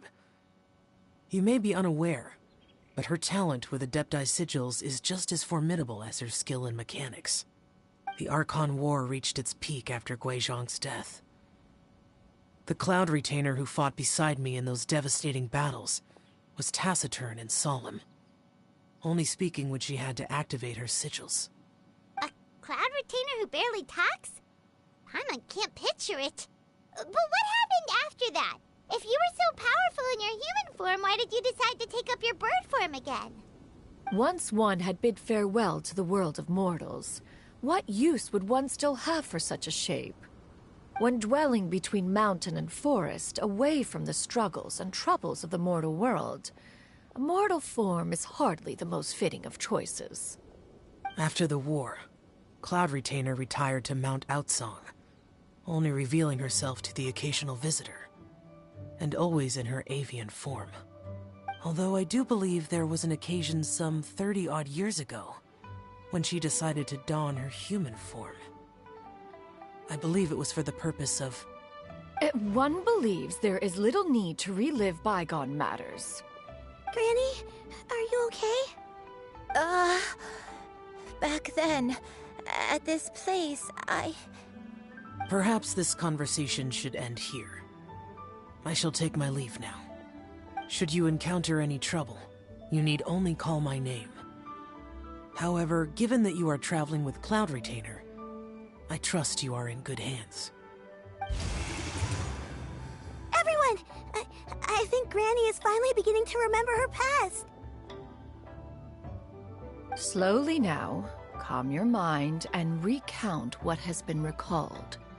A long time ago, I stayed here to recuperate from my illness. Huh. So what Shinjo said was true! You did fall ill! Was that why you went into hiding? I don't remember. I'm very sorry, but I can't even remember the name of my illness. The only thing I can remember is that it took a great toll on me, and there was no cure for it. I was confined to my room in Wangshu Inn, where I spent many days unconscious. I'd come to every once in a while and stare at the migrating birds outside the window. It was a solemn sight. I remember crying, but I'm not even sure I knew why. One day, I met a traveling merchant. Upon hearing of my illness, he sold me a bottle of soul-revitalizing tea pills. He told me that the pills were concocted using Adepti blood and could be used to alleviate my symptoms. Sure enough, I made a full recovery. My illness remained dormant for several decades after that. Wait, but if your illness remained dormant for several decades, are you saying that what you're going through now is just a relapse of what happened all those years ago? And it was all thanks to the pills that you managed to keep the symptoms in check? Paimon's brain kinda hurts. Do you remember anything else? I'm sorry, I don't. Oh, if only I wasn't so useless. Hey, you're not useless. You've done so much for me. Watch me grow up. raised me. How could you say that about yourself? Oh, fret not, dear child. Granny was just a bit frustrated. That's all. The recovery of a person's memories is a gradual process. Finding pieces of one's past is always superior to not finding anything at all. Let us make haste to the next location. Next location. Next location. Oh, why don't we go to the area north of Dwayunkars next? There isn't really a landmark there, so where should we start? Oh, Paimon's got it. Let's check out the houses in the area first. After all, if she was there for any length of time, then she would have stayed somewhere, right? Oh, Paimon's really got her thinking cap on today. At this rate, we'll recover all of Granny Wendai's memories in no time.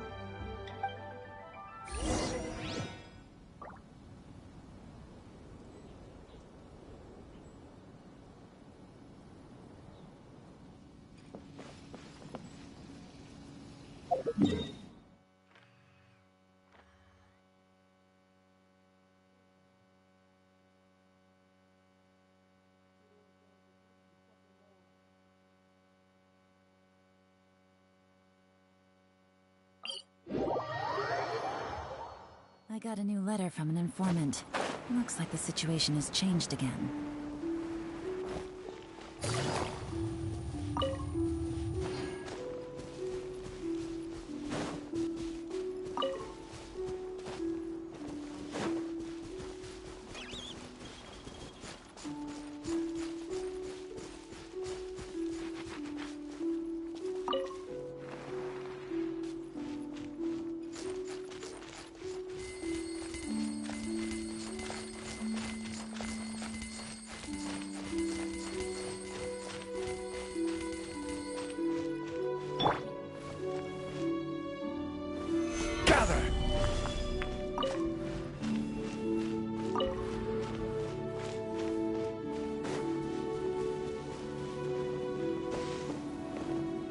Whoa, why are there so many treasure hoarders here?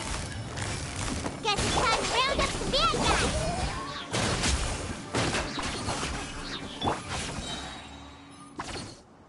Do you remember anything about this place, Granny Wendai? Let me think. I feel like I've been here before, but I don't think I stayed here too long. I might have just rested here briefly before continuing on my way. Got it. That's okay. There are still plenty of other places we can check. Wait a second. If I remember correctly, I believe I brought... Ah, yes. I brought some sweet snacks with me. Go on, take some. You need to eat a lot if you want to grow big and strong. Oh, thank you. Then Paimon will help herself.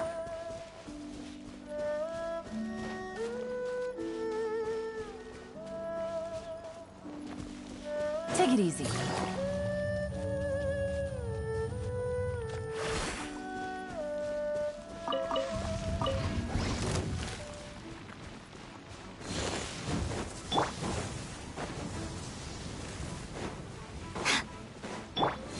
Solidify! Our bond is strong.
don't remember this place at all. I don't think I've ever been here before. Still, I was thinking, this place feels perfect for a game of hide and seek. Huh? Why a game of hide and seek? I'm not sure. Maybe it's because I used to play that game a lot with Shuyu when she was younger. I don't remember playing it that much. Are you sure about that, Granny? We only played a few times, and we stopped once we realized I was no good at the whole seeking part. Ah, is that so? Then I must be mistaken. Not here then. Let's try somewhere else.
Paimon sees an abandoned house! Why don't we take a break over there? This place... it's...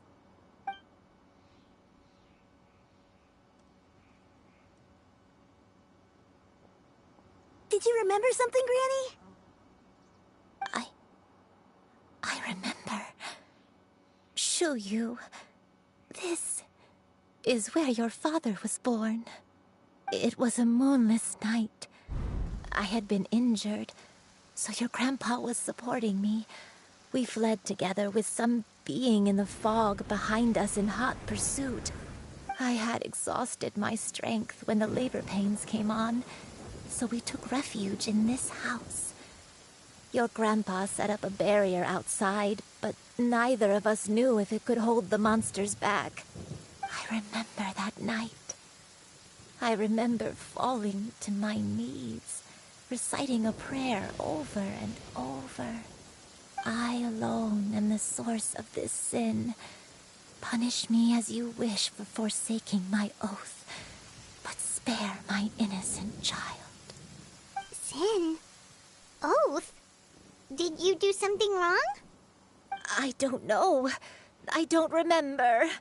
I only remember praying in the darkness with all my strength until the sun finally rose again and the fog cleared out. Eventually, the house was filled with the sound of my baby's first cries. That baby was your father. I remember I clutched him tight to my chest and wept tears of joy. It was the first time I'd ever felt such happiness in my life. My dad? He was my pride and joy, and so are you, Shuyu. You're so much like him, and I love you both so much. But you're always going to be different from me. Why? Just what did I do? I don't care what you might have done, Granny. You'll always be the person I love more than anything. You're too sweet, Shuyu. I'm lucky to have you with me. If not for you, I would not have had the courage to come here, to try to remember what I had forgotten. All right, let's not stand around any longer. There's one place left, yes? Let's go take a look. If one recalls correctly, the next place should be Qingyun Peak. You and I, how fares your health? I may be a bit slow, but I'll do my best to keep up. I'm sorry to keep everyone waiting. Climb on. I shall carry you to the top. Oh, such lightness of weight. All those who grow old grow frail in the end, do they not? First, you lose your memory, then your health. Eventually, you end up losing everything. My only wish is to depart this world with a lucid mind, to free myself of this torment and the burden it places upon others. Fret not. You have my aid in this endeavor.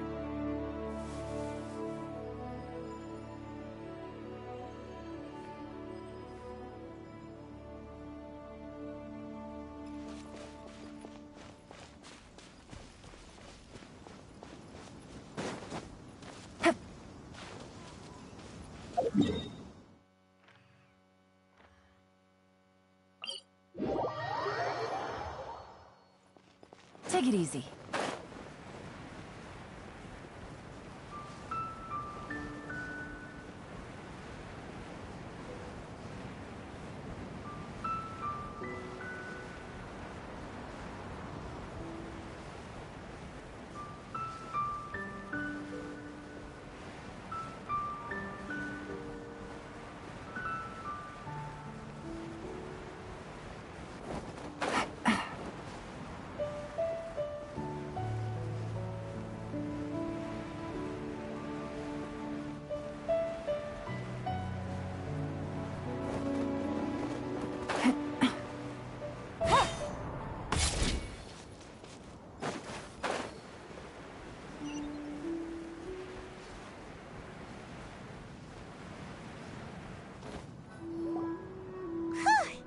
We're finally here. Does this place feel familiar to you, Granny One Day? Let me see.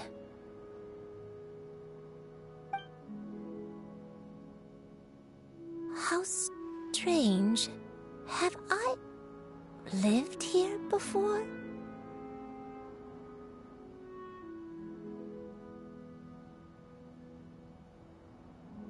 When we were at Wangshu Inn and the abandoned house earlier, though I couldn't remember everything, I still felt a sense of familiarity.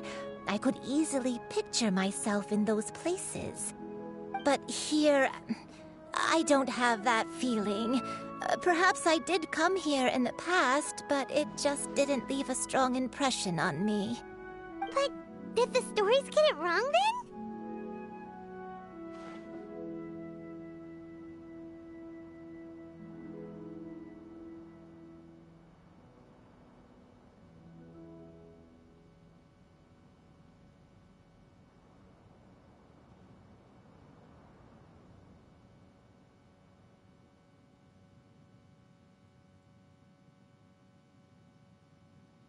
Yeah, that's true. But they're also the only thing we have to go off of.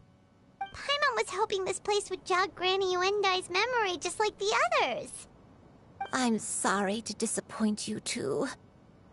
It's all right. We're not going to give up yet. We'll figure something else out. Just you wait. Thank you. If only I could remember. Huh? That way. What's that mountain? Oh, let Paimon look! Huh? Isn't that Mount Outsong?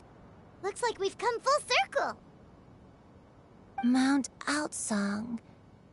Mount Outsong. Granny, are you okay? Don't push yourself, Granny. It's okay if you can't remember. You shouldn't do something that makes you sad. Mount Outsong, What am I really? Mount Outsong holds some familiarity to you? It does, but I can't go back. Are you feeling unwell? My head, it feels all heavy and dizzy. What is wrong with me? Cloud...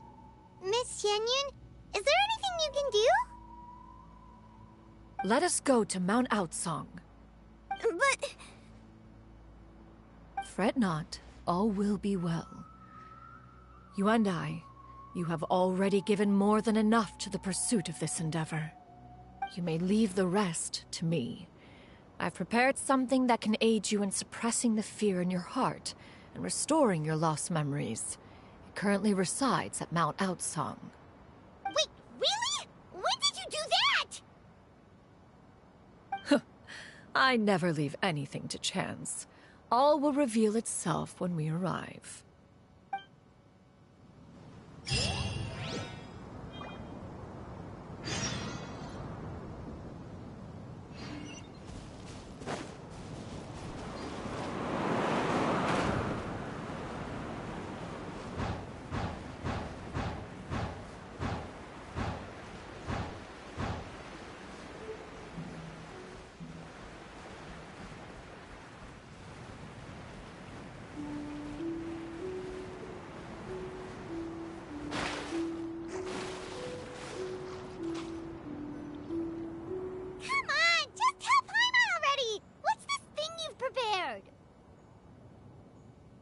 Here, this is it.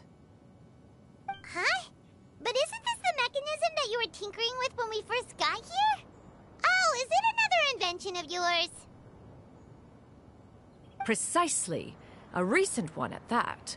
I am most pleased with the result. I call it the Suspensus Somnium mechanism.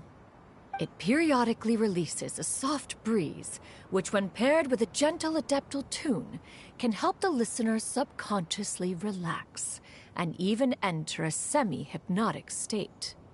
Soothing agitation and anxiety, relieving exhaustion and insomnia, its potential uses are numerous indeed. And of course, it can also aid in the recovery of lost memories. Whoa, what a cool gadget! But if you had it all along, why did you keep it to yourself until just now? We could have come to Mount Outsong right off the bat and saved time on a lot of floating. How preposterous. Had Yuendai not recalled much of her past through her own efforts, the device would have nothing to draw upon. We Adepti can only help those who first resolve to help themselves. Had she lacked such determination and strength of character, one would have little to offer in way of assistance. Paimon thinks she gets it now. Hey, what's that other thing? As previously mentioned, a gentle adeptal tune is required to take full advantage of the mechanism. One secured such a tune from Streetward Rambler. Only with her melodies can the mechanism reach its peak power. Whoa, Paimon can feel what you mean. Paimon's body feels light as a feather. It's as if she's lying down on a warm patch of grass after a super satisfying meal. And you and I, is the mechanism helping you to relax? It appears she has already succumbed to the depths of reverie. Come, join one on this side. We shall give her some time to herself.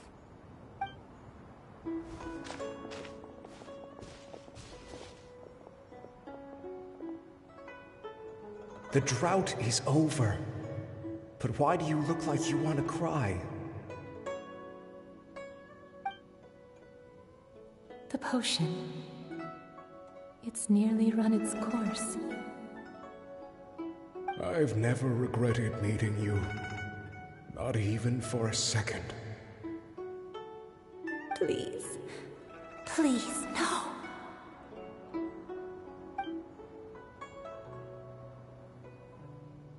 Have you forgotten? This is the world you left behind. One of gentle breeze and morning dew, perfectly straddled betwixt the realms of heaven and earth. This is your home. This is where you belong. You should have never left. The you of the past, the me from not that long ago, we should have never.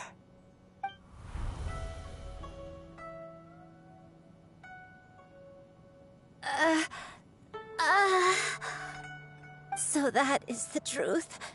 No wonder this place is so familiar. Granny! Granny, are you okay? Cloud Retainer. Your memories have returned? Wait, did you just call her by her full name? Does that mean you already knew each other? Yes. I now remember everything. Everything. Granny, please don't cry. I'm here. I'm here. Oh, don't worry, my dear child. Granny is fine. I'm so sorry, everyone. You've gone to so much trouble on my behalf. It's all come back to me now. The most important thing that I had forgotten was the truth of what I once was. One can sense the guilt that now plagues your conscience. Reclaiming a truth long buried is sure to come with a myriad of complex emotions. Perhaps one should recount the story on your behalf while you compose yourself. No, it's okay. Now that I've remembered, I must face my memories head on. Shuyu, everyone, I cannot thank you enough for all your help. I'm ready to tell you my story, if you're willing to listen. Please, Granny, don't force yourself. What happened in the past doesn't matter. I love you more than anything. Nothing you say can change that. I know, dear child. My feelings for you are exactly the same. It is for this reason that you deserve to know the truth. Some time ago, I made a terrible mistake. One for which I could never atone. Is this the sin that you mentioned in Joyun Karst? What happened? I am, in truth, not a human being. My real form, one that I held for centuries, was that of a wild crane. I spent many, many years living on Mount Outsong, bathing in the soft breeze and drinking the sweet dew of the mountains. At some point, I somehow gained wisdom and sentience. The Lord of the Mountain, Cloud Retainer, became aware of my existence and began to share many stories with me. She even passed on the secret of cultivation to me. Though she never took me on as a formal disciple, I always saw her as my master. Whenever she took out her tools to work on mechanisms or new inventions, I would also stand next to her and watch. I even contemplated completing my training and becoming an adeptus in my own right. I followed her teachings, and time gradually passed us by. Until that fateful day 50 years ago. 50 years ago?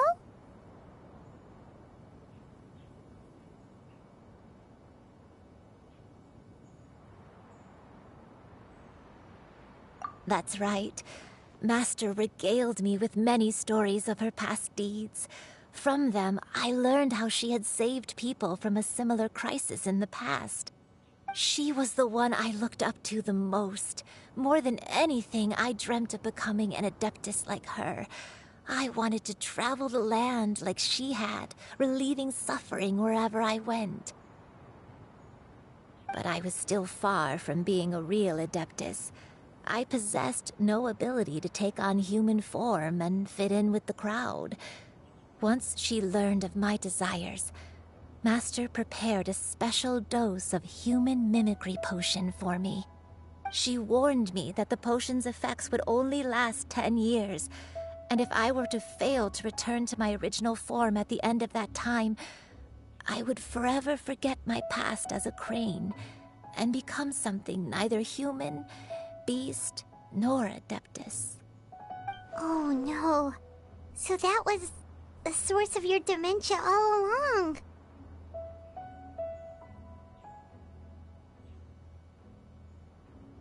Was it because of Grandpa?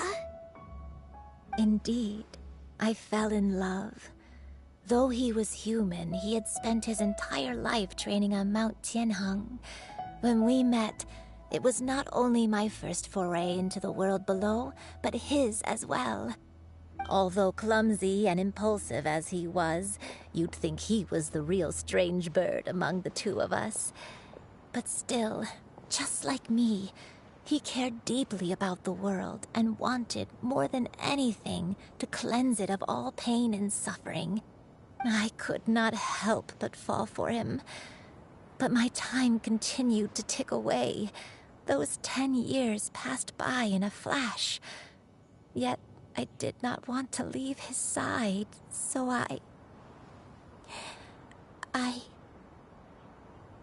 Oh no, what happened next? I committed an offense. I wanted to stay with him, even if it meant living a life full of pain and suffering, even if it meant that I would eventually turn into a monstrosity. I knew I had betrayed Master's hopes, but I was too ashamed to face her. So I wrote her a long letter instead and asked someone to leave it outside her abode. I was convinced that she would not support my decision, and I lacked the courage to speak to her face to face. In my shame, I fled and tried to hide from the world, such that no one would be able to find me again. But that was only the beginning of my troubles. I began to suffer from a strange illness. My memories became hazy and confused, and I could no longer keep myself awake. I understood that my pain was caused by my refusal to return to the life I was fated to lead. Along with my memories as a crane, I soon forgot the true cause of my suffering as well. I knew only that I had committed a sin. All I could do was pray for forgiveness, even if I had long forgotten what needed to be forgiven. Looking back, I was beyond lucky to have come across that traveling merchant at Wangshu Inn. It was such a fortunate coincidence that we were there at the same time. If it weren't for those soul-revitalizing tea pills, I probably would have... Granny, what's wrong? Coincidence? Why did I ever think it was a coincidence? Tea pills concocted using the blood of an adeptus? No, it couldn't be.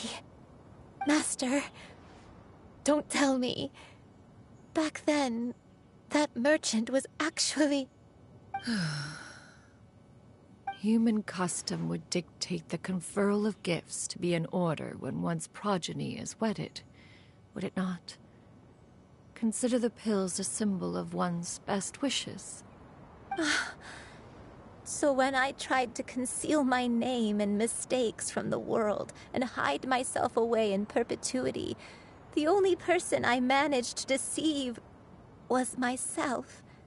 You knew where I was all along. One still remembers when you were but a fledgling. You possessed a certain fondness for a particular game. You would hide yourself among a group of wild cranes and ask one to pick you out from among the flock. One found you with such ease every time. 'Tis a truth most evident. One always recognizes one's own, no matter what form they may take. Wait! Paimon's confused! So, Cloud Retainer, you found Yuendai again? But how? When? And what happened after that? Perhaps it is now time for one to recount the rest of the tale.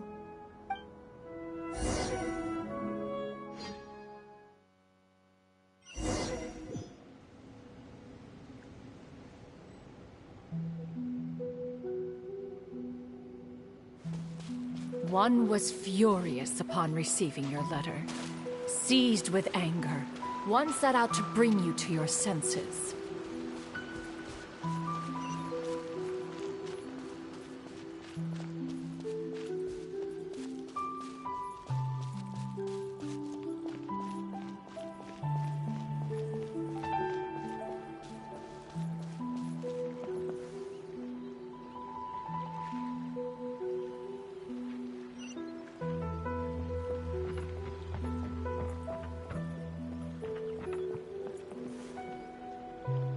In truth, one had more than a few misgivings about your chosen partner. As an exorcist, his talent was lacking. One could hardly say his skill with sigils was any better. But soon, one came to appreciate the devotion he bestowed upon you during your illness. He never uttered a complaint and rarely left your side. Unwilling to begrudge someone of such character, one decided to overlook his aforementioned deficiencies, glaring though they may have been. Wishing to grant you a life without regrets, one gathered many divine ingredients and used one's own blood to create a form of medicine. Though imperfect, it managed to suppress the more dire effects of your illness.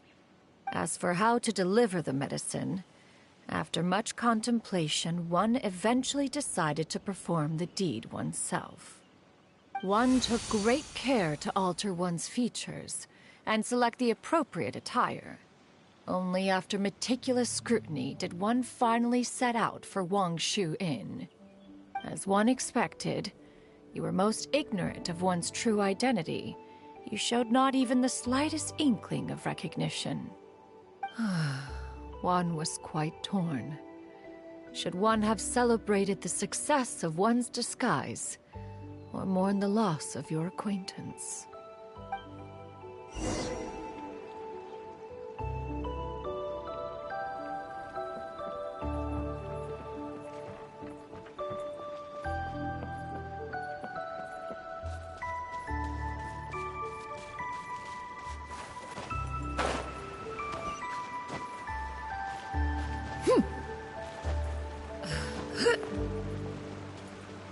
Yeah!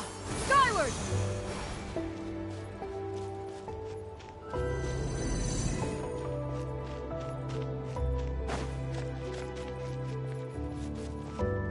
Yeah! Skyward! Nevertheless, one would speak to you about another matter, if you are amenable, even considering your loss of memory. One was simply flabbergasted that you could so easily forget the consequences of consuming medicine infused with adeptal blood. Its proclivity to attract monsters is hardly that complicated of a concept to remember. To think that you tried to travel while weak from sickness and heavy with child. Had one not intervened to clear the fog, all of you would have been lost during the night.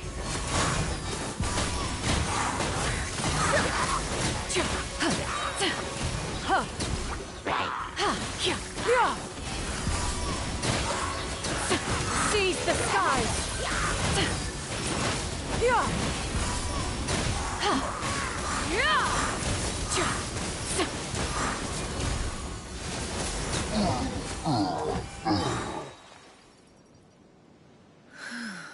Those monsters would hardly have pursued you with such ferocity without sufficient incentive. They were likely incited by the presence of godly remains. Said godly remains, in turn, were likely drawn to the trace of one scent on your body. One was, after all, an active participant in the Archon War. Some of the gods were likely shattered by contraptions of one's very making. In the end, one was relieved to see you endure through the night. At the break of dawn, one heard an infant's cry pierce through the air, and one saw you carefully cradle the child to your chest. Although certain mortal matters remain foreign to me, one could not help but be moved by your joy. To see you happy, that was more than enough.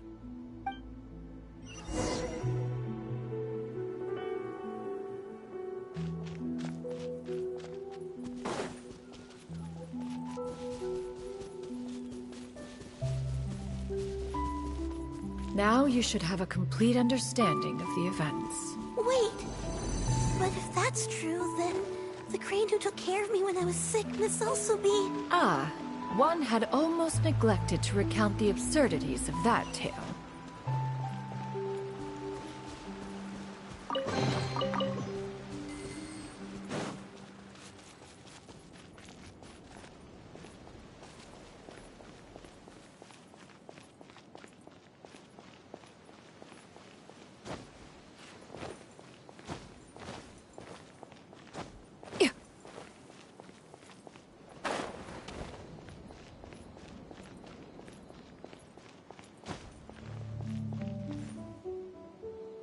Just as you and I troubled one with her antics, so did you give one many a headache.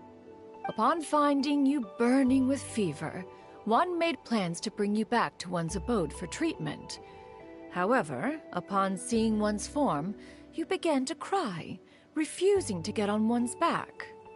When one asked you why, apparently you believed that one could not possibly be a true Adeptus, because all illuminated cranes are white from tip to toe. One had no choice but to apply powder to one's body to conceal the variegated nature of one's appearance. You became more than amenable enough when one stood before you devoid of any other coloring. It bears mentioning, however, that as a crane, Yuendai was nearly entirely pure white in color. Though you had never encountered her in that form, you still recognized the essence of her being. Perhaps fate brought you two together in more ways than one.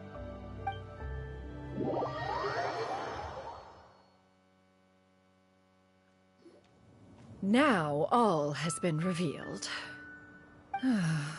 One owes you an apology, you and I. One recognized you upon your very entrance into Wanmin Restaurant. One has always viewed you as a disciple of equal standing with Ganyu and Shenhe.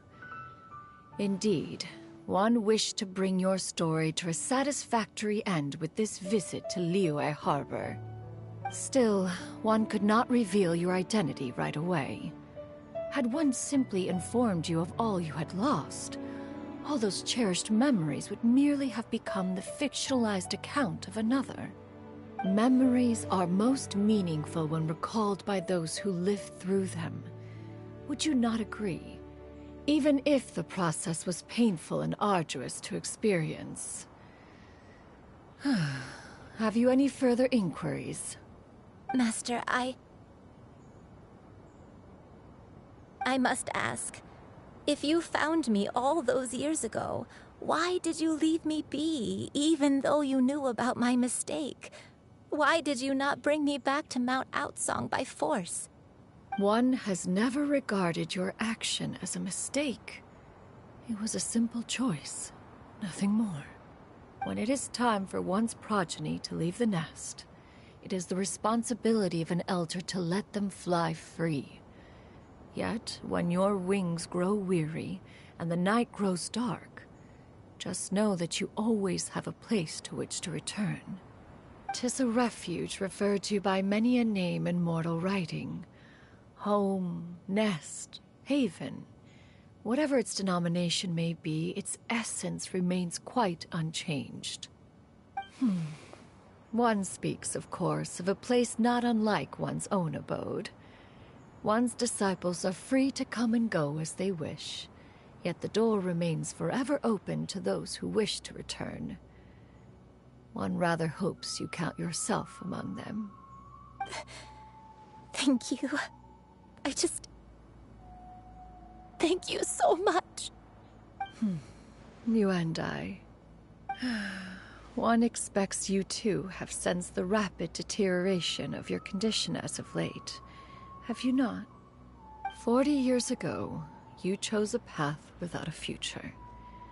Though one used one's own blood to provide you with a few decades of extra time, it merely delayed the inevitable. One may have extended the path, yet one was unable to alter its final destination. Even the power of an Adeptus has its limits. Had your condition continued to deteriorate, you would have forgotten your life as a human entirely. In the end, you would have turned into a creature lacking in the ability to even comprehend its own monstrousness. Fortunately, you were able to avoid that scenario by reclaiming your memories. Though one sped the process along by providing some guidance, the result is entirely a reflection of your own effort. So, what's gonna happen to Granny? One will help her reclaim her original form as a wild crane. If it be fated, she may recover her sentience one day. She's gotta go back to being a regular crane, huh? Master, you've already done more than enough for me. I don't know how I could possibly repay your kindness. This is a better result than I could have ever hoped for. How much time do I have left? Not long. The transformation is imminent. Granny, please don't leave, okay? You're all I have left. Please. Don't be sad, dear child. Granny has led a wonderful life. My only regret is having to leave you behind. Don't forget to eat well, okay? A growing young lady like yourself needs lots of good food to grow big and strong. Promise Granny you'll take good care of yourself when I'm gone. I promise, Granny. I'll do whatever you say. Good girl, good girl. Don't worry. It's not goodbye forever. Granny's gonna become the most formidable crane in all of Mount Outsung. Granny will train day and night. I won't stop until I can turn into a human without having to rely on anything but my own power. When that day comes, we'll be able to live together again. You and I. How's that sound? Good. That's a good girl. Even though we won't see each other for a little while, as long as we both work hard, we're sure to meet again someday. I'll eat well, Granny. I promise. And I'll wait for you, no matter how long it takes. I'll wait for you to come back. That's a good girl. Then Granny really has no more regrets. I'm so sorry, Master. Thank you for everything.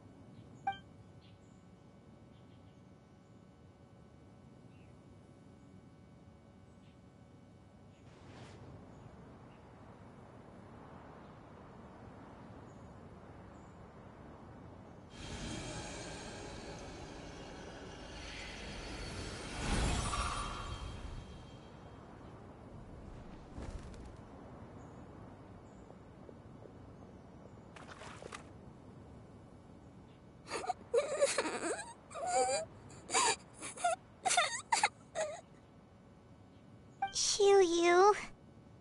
Let her be. At her age, crying is a natural, if not fitting, response to such an event. Tears are a necessary part of maturation. Sometimes there is scarcely a better vehicle to wash away the toll of stress and misery. Now that the issue has been resolved, you should also take a moment to relax. Give yourself some time to rest. Take a nap if you must. One will wake you in due time.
I always believed we would see each other again, that our days of separation would finally end.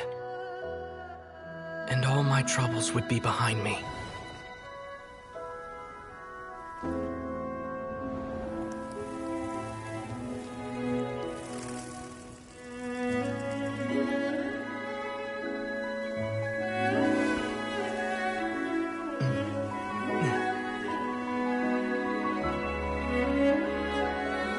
If only things could stay this way forever.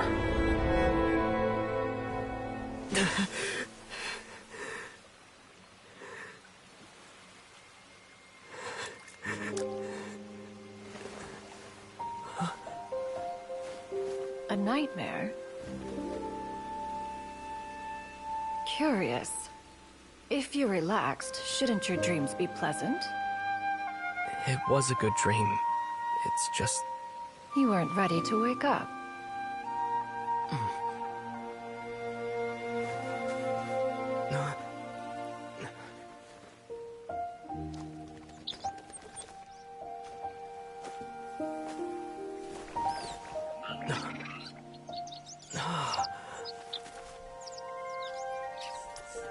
Eloquent as one may be, words of comfort are not one's strong suit.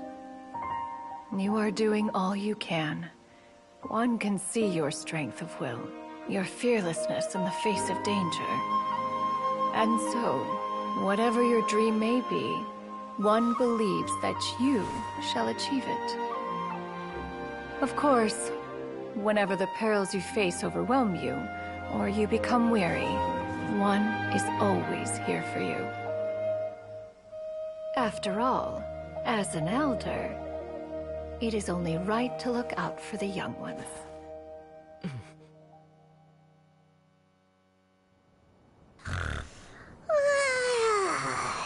Grilled chicken drumsticks. Huh?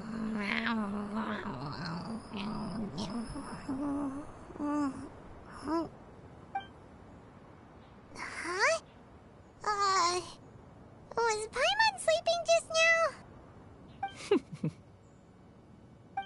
Oh, Paimon wasn't talking to you. Paimon had a dream about eating grilled chicken drumsticks, that's all. Madam Adeptus? Oh, Shuyu, you're awake. How do you feel? I feel a little better. Thanks. I know I'll see Granny again someday, so I don't feel so sad anymore. Madam Adeptus, could I ask you something? Would you take me in as a disciple? Oh, and have you reasons for this sudden interest? I know Granny thought what she did back then was wrong. She felt really bad about it. But without that mistake, I would have never been born. Even though Granny lost her memories, she never forgot to show me how much she loved me. So, I thought maybe one day, I could become a cool Adeptus like you, and help a whole bunch of people, just like Granny wanted to do. Upon some reflection, one supposes you are no mere mortal. The fact that Yuendai's blood flows through your veins is proof enough of that. If this is what you desire, one shall make it so. Thank you so much, Madam Adeptus. No, I mean... Master. Shuyu, are you sure about this? Paimon's gonna let you in on a little secret. We've seen Cloud Retainer's 2 other disciples, and they pretty much eat nothing but bitter herbs like chin-chin and violet grass.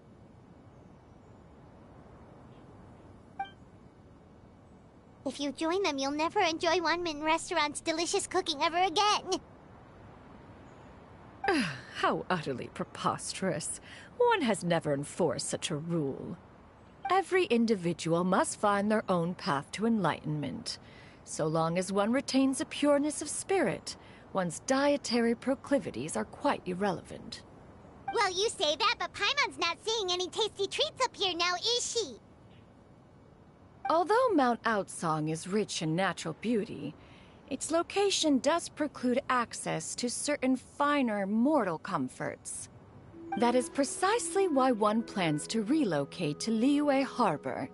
Shu Yu shall have the honor of becoming one's first disciple in the human world. Whoa! You're leaving Mount Outsang?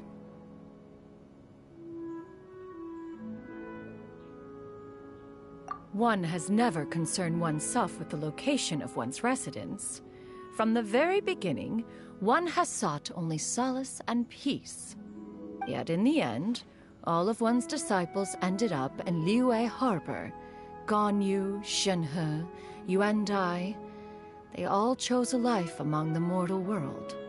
One has reflected on this fact for many years now. One can only assume that it is due to some failing on one's part as an elder or master.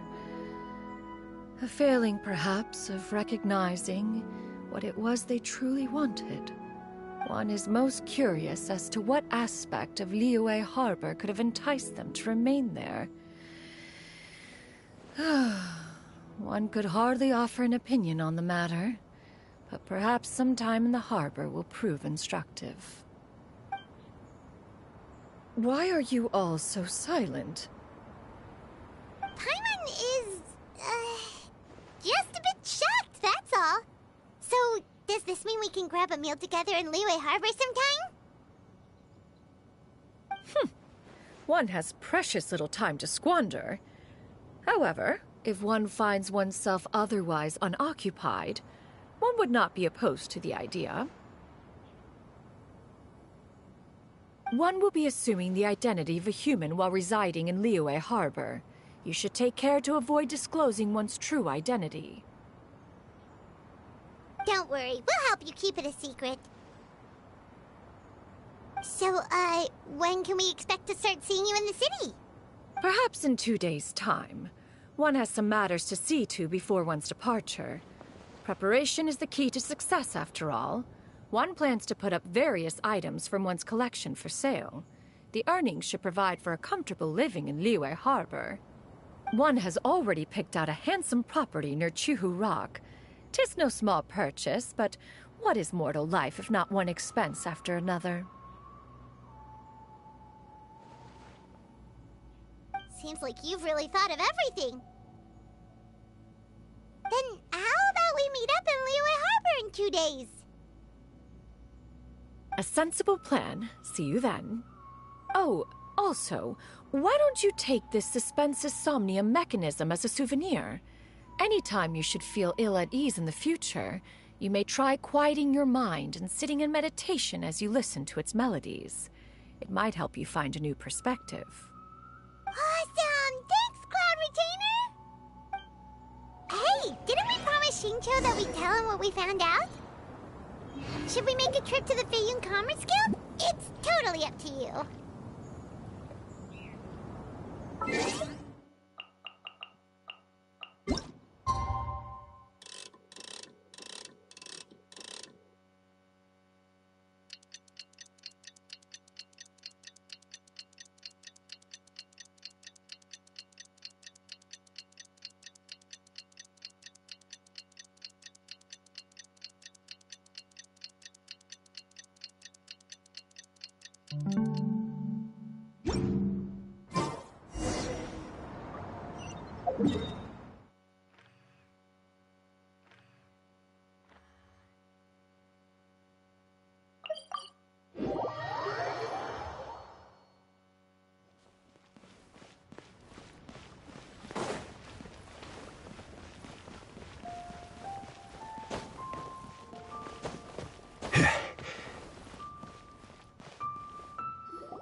Your concerns are excessive and unfounded. This is but a simple collection of ordinary valuables. Such intense scrutiny is hardly necessary. To be quite honest, your insistence on that fact is my primary cause for concern. In what way are any of these ordinary? Every single item here could be worth more than everything I own combined. I simply can't risk shelling out that kind of mora without proper scrutiny. If I'm wrong, I would never be able to earn it back, not even if I worked every single day for the rest of my life. I have to be careful. Yes, you can never be too careful. We're here, Cloud. Miss Shenyan. What are you guys arguing about? Ah, perfect timing. This ignoramus is questioning the authenticity of my wares. I'll have you know, these items have remained untouched in my personal collection for several hundred years. To question their legitimacy is pure folly. Several hundred years? Indeed. They're family heirlooms, you see, passed down over many generations, as families are wont to do. Yep, they've definitely been around a while. We can vouch for her on that one. Hear that? Had I not found myself in need of Mora, I would scarcely have had the heart to part with them. Indeed, you should consider it an honor to even have the opportunity to behold them with your own eyes.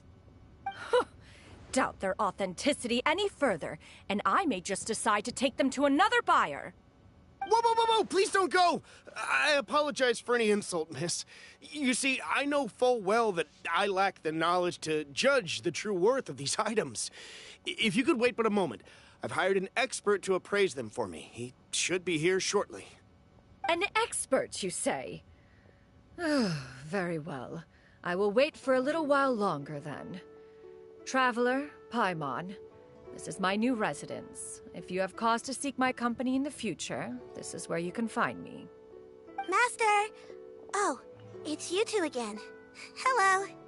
Shiryu! You got a new outfit! It looks great on you. Mm-hmm. Master made it for me. I like it too.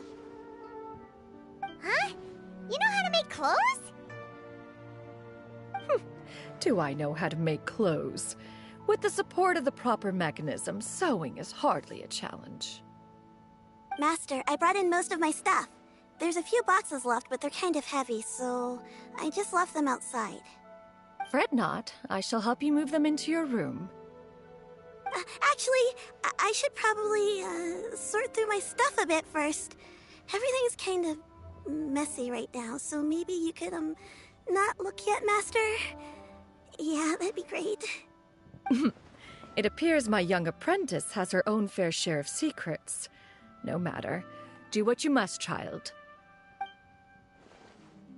Now, this expert you mentioned, when can we expect their arrival? Soon. Ah, there he is! Here, allow me to make some introductions. This is Mr. Zhongli, a well-respected consultant at Wangshang Funeral Parlor and an expert in all manner of valuables and antiques. Mr. Zhongli, this is Miss Shenyun. She's the one who's looking to sell the collection of valuables I mentioned earlier. Huh.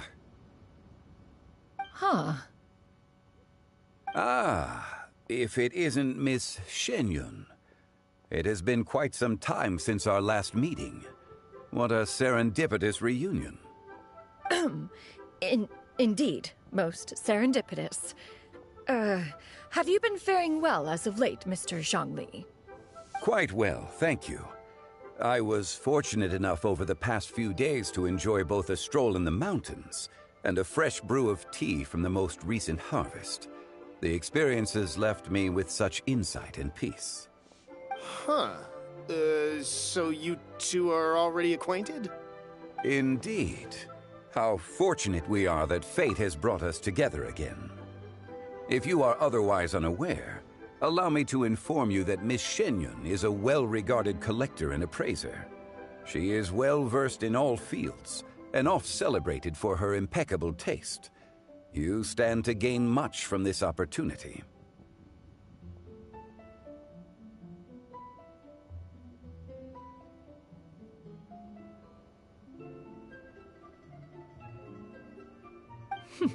You are too kind, Mr. Zhongli.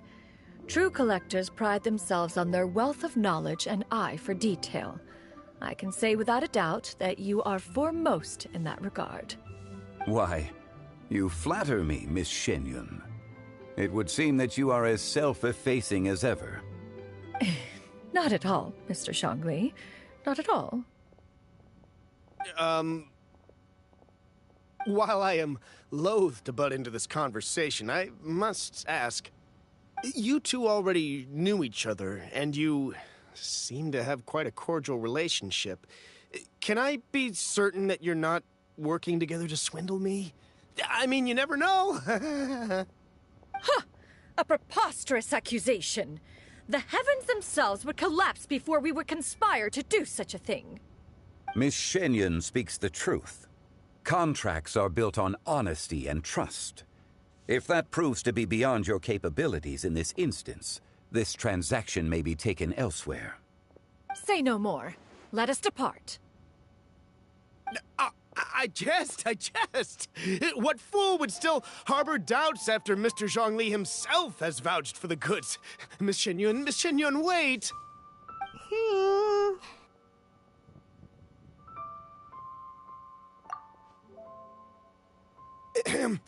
I deeply apologize for doubting you.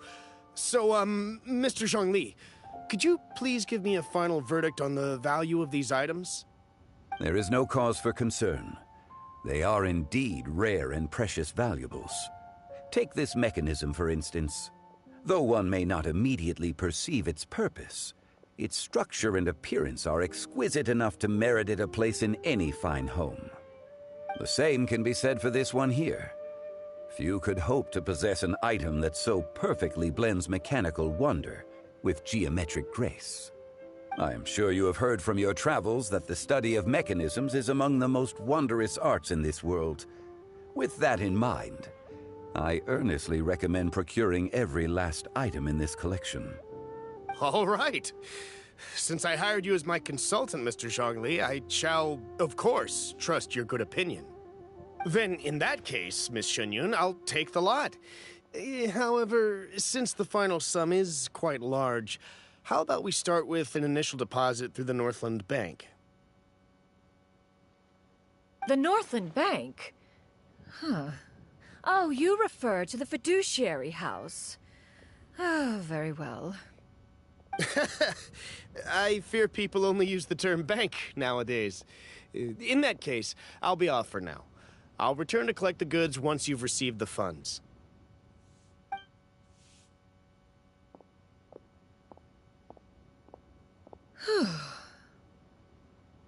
Zhongli! My friends, have you been doing well? We've been great! How about you? Paimon didn't know you were such a busy consultant! My days have been quite pleasant as well. I had been quietly enjoying a cup of tea when Mr. Xiaozu requested my services. As for you, Miss Shenyon, I presume you must be looking to settle in the city? I must say, the name Shenyon sounds exceedingly strange coming from you. Perhaps you could dispense of that particular epithet in further conversation. Whatever for.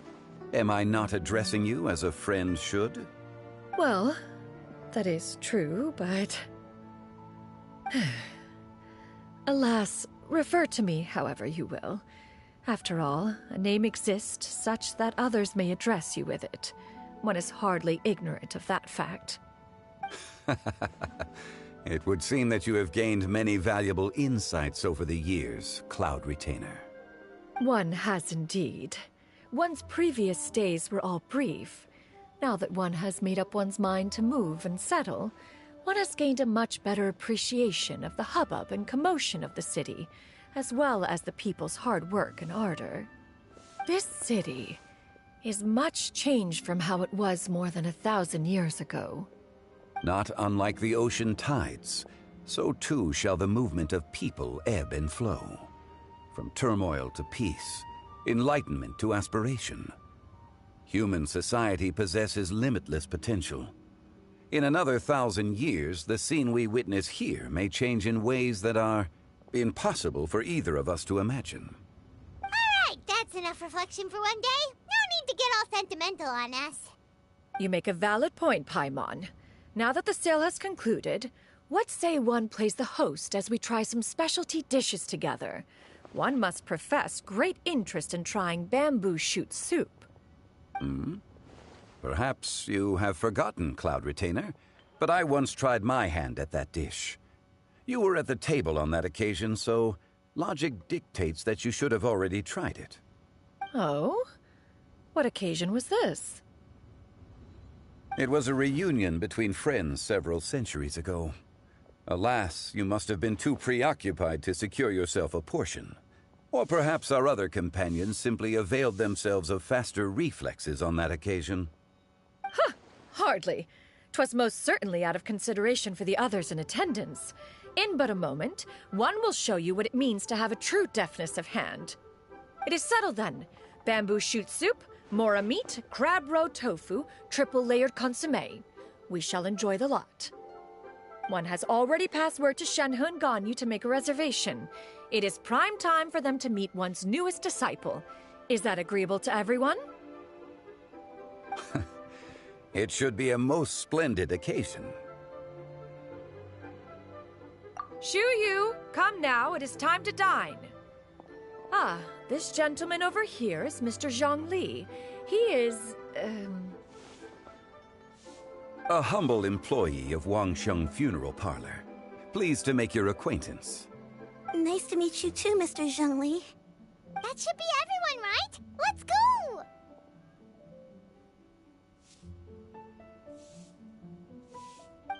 Sounds good.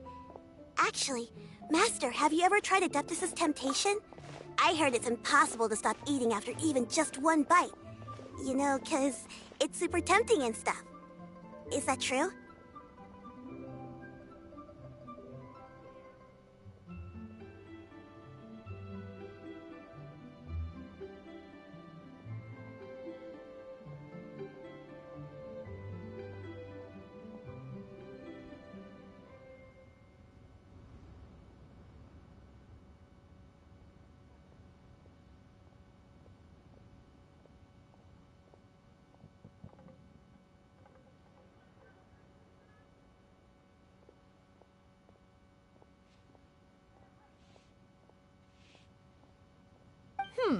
That sounds rather implausible. Although with the right preparation, certain dishes can be too delicious to resist. Huh? Why are you all walking so fast? Hey, wait for Paimon! Hey, wait up!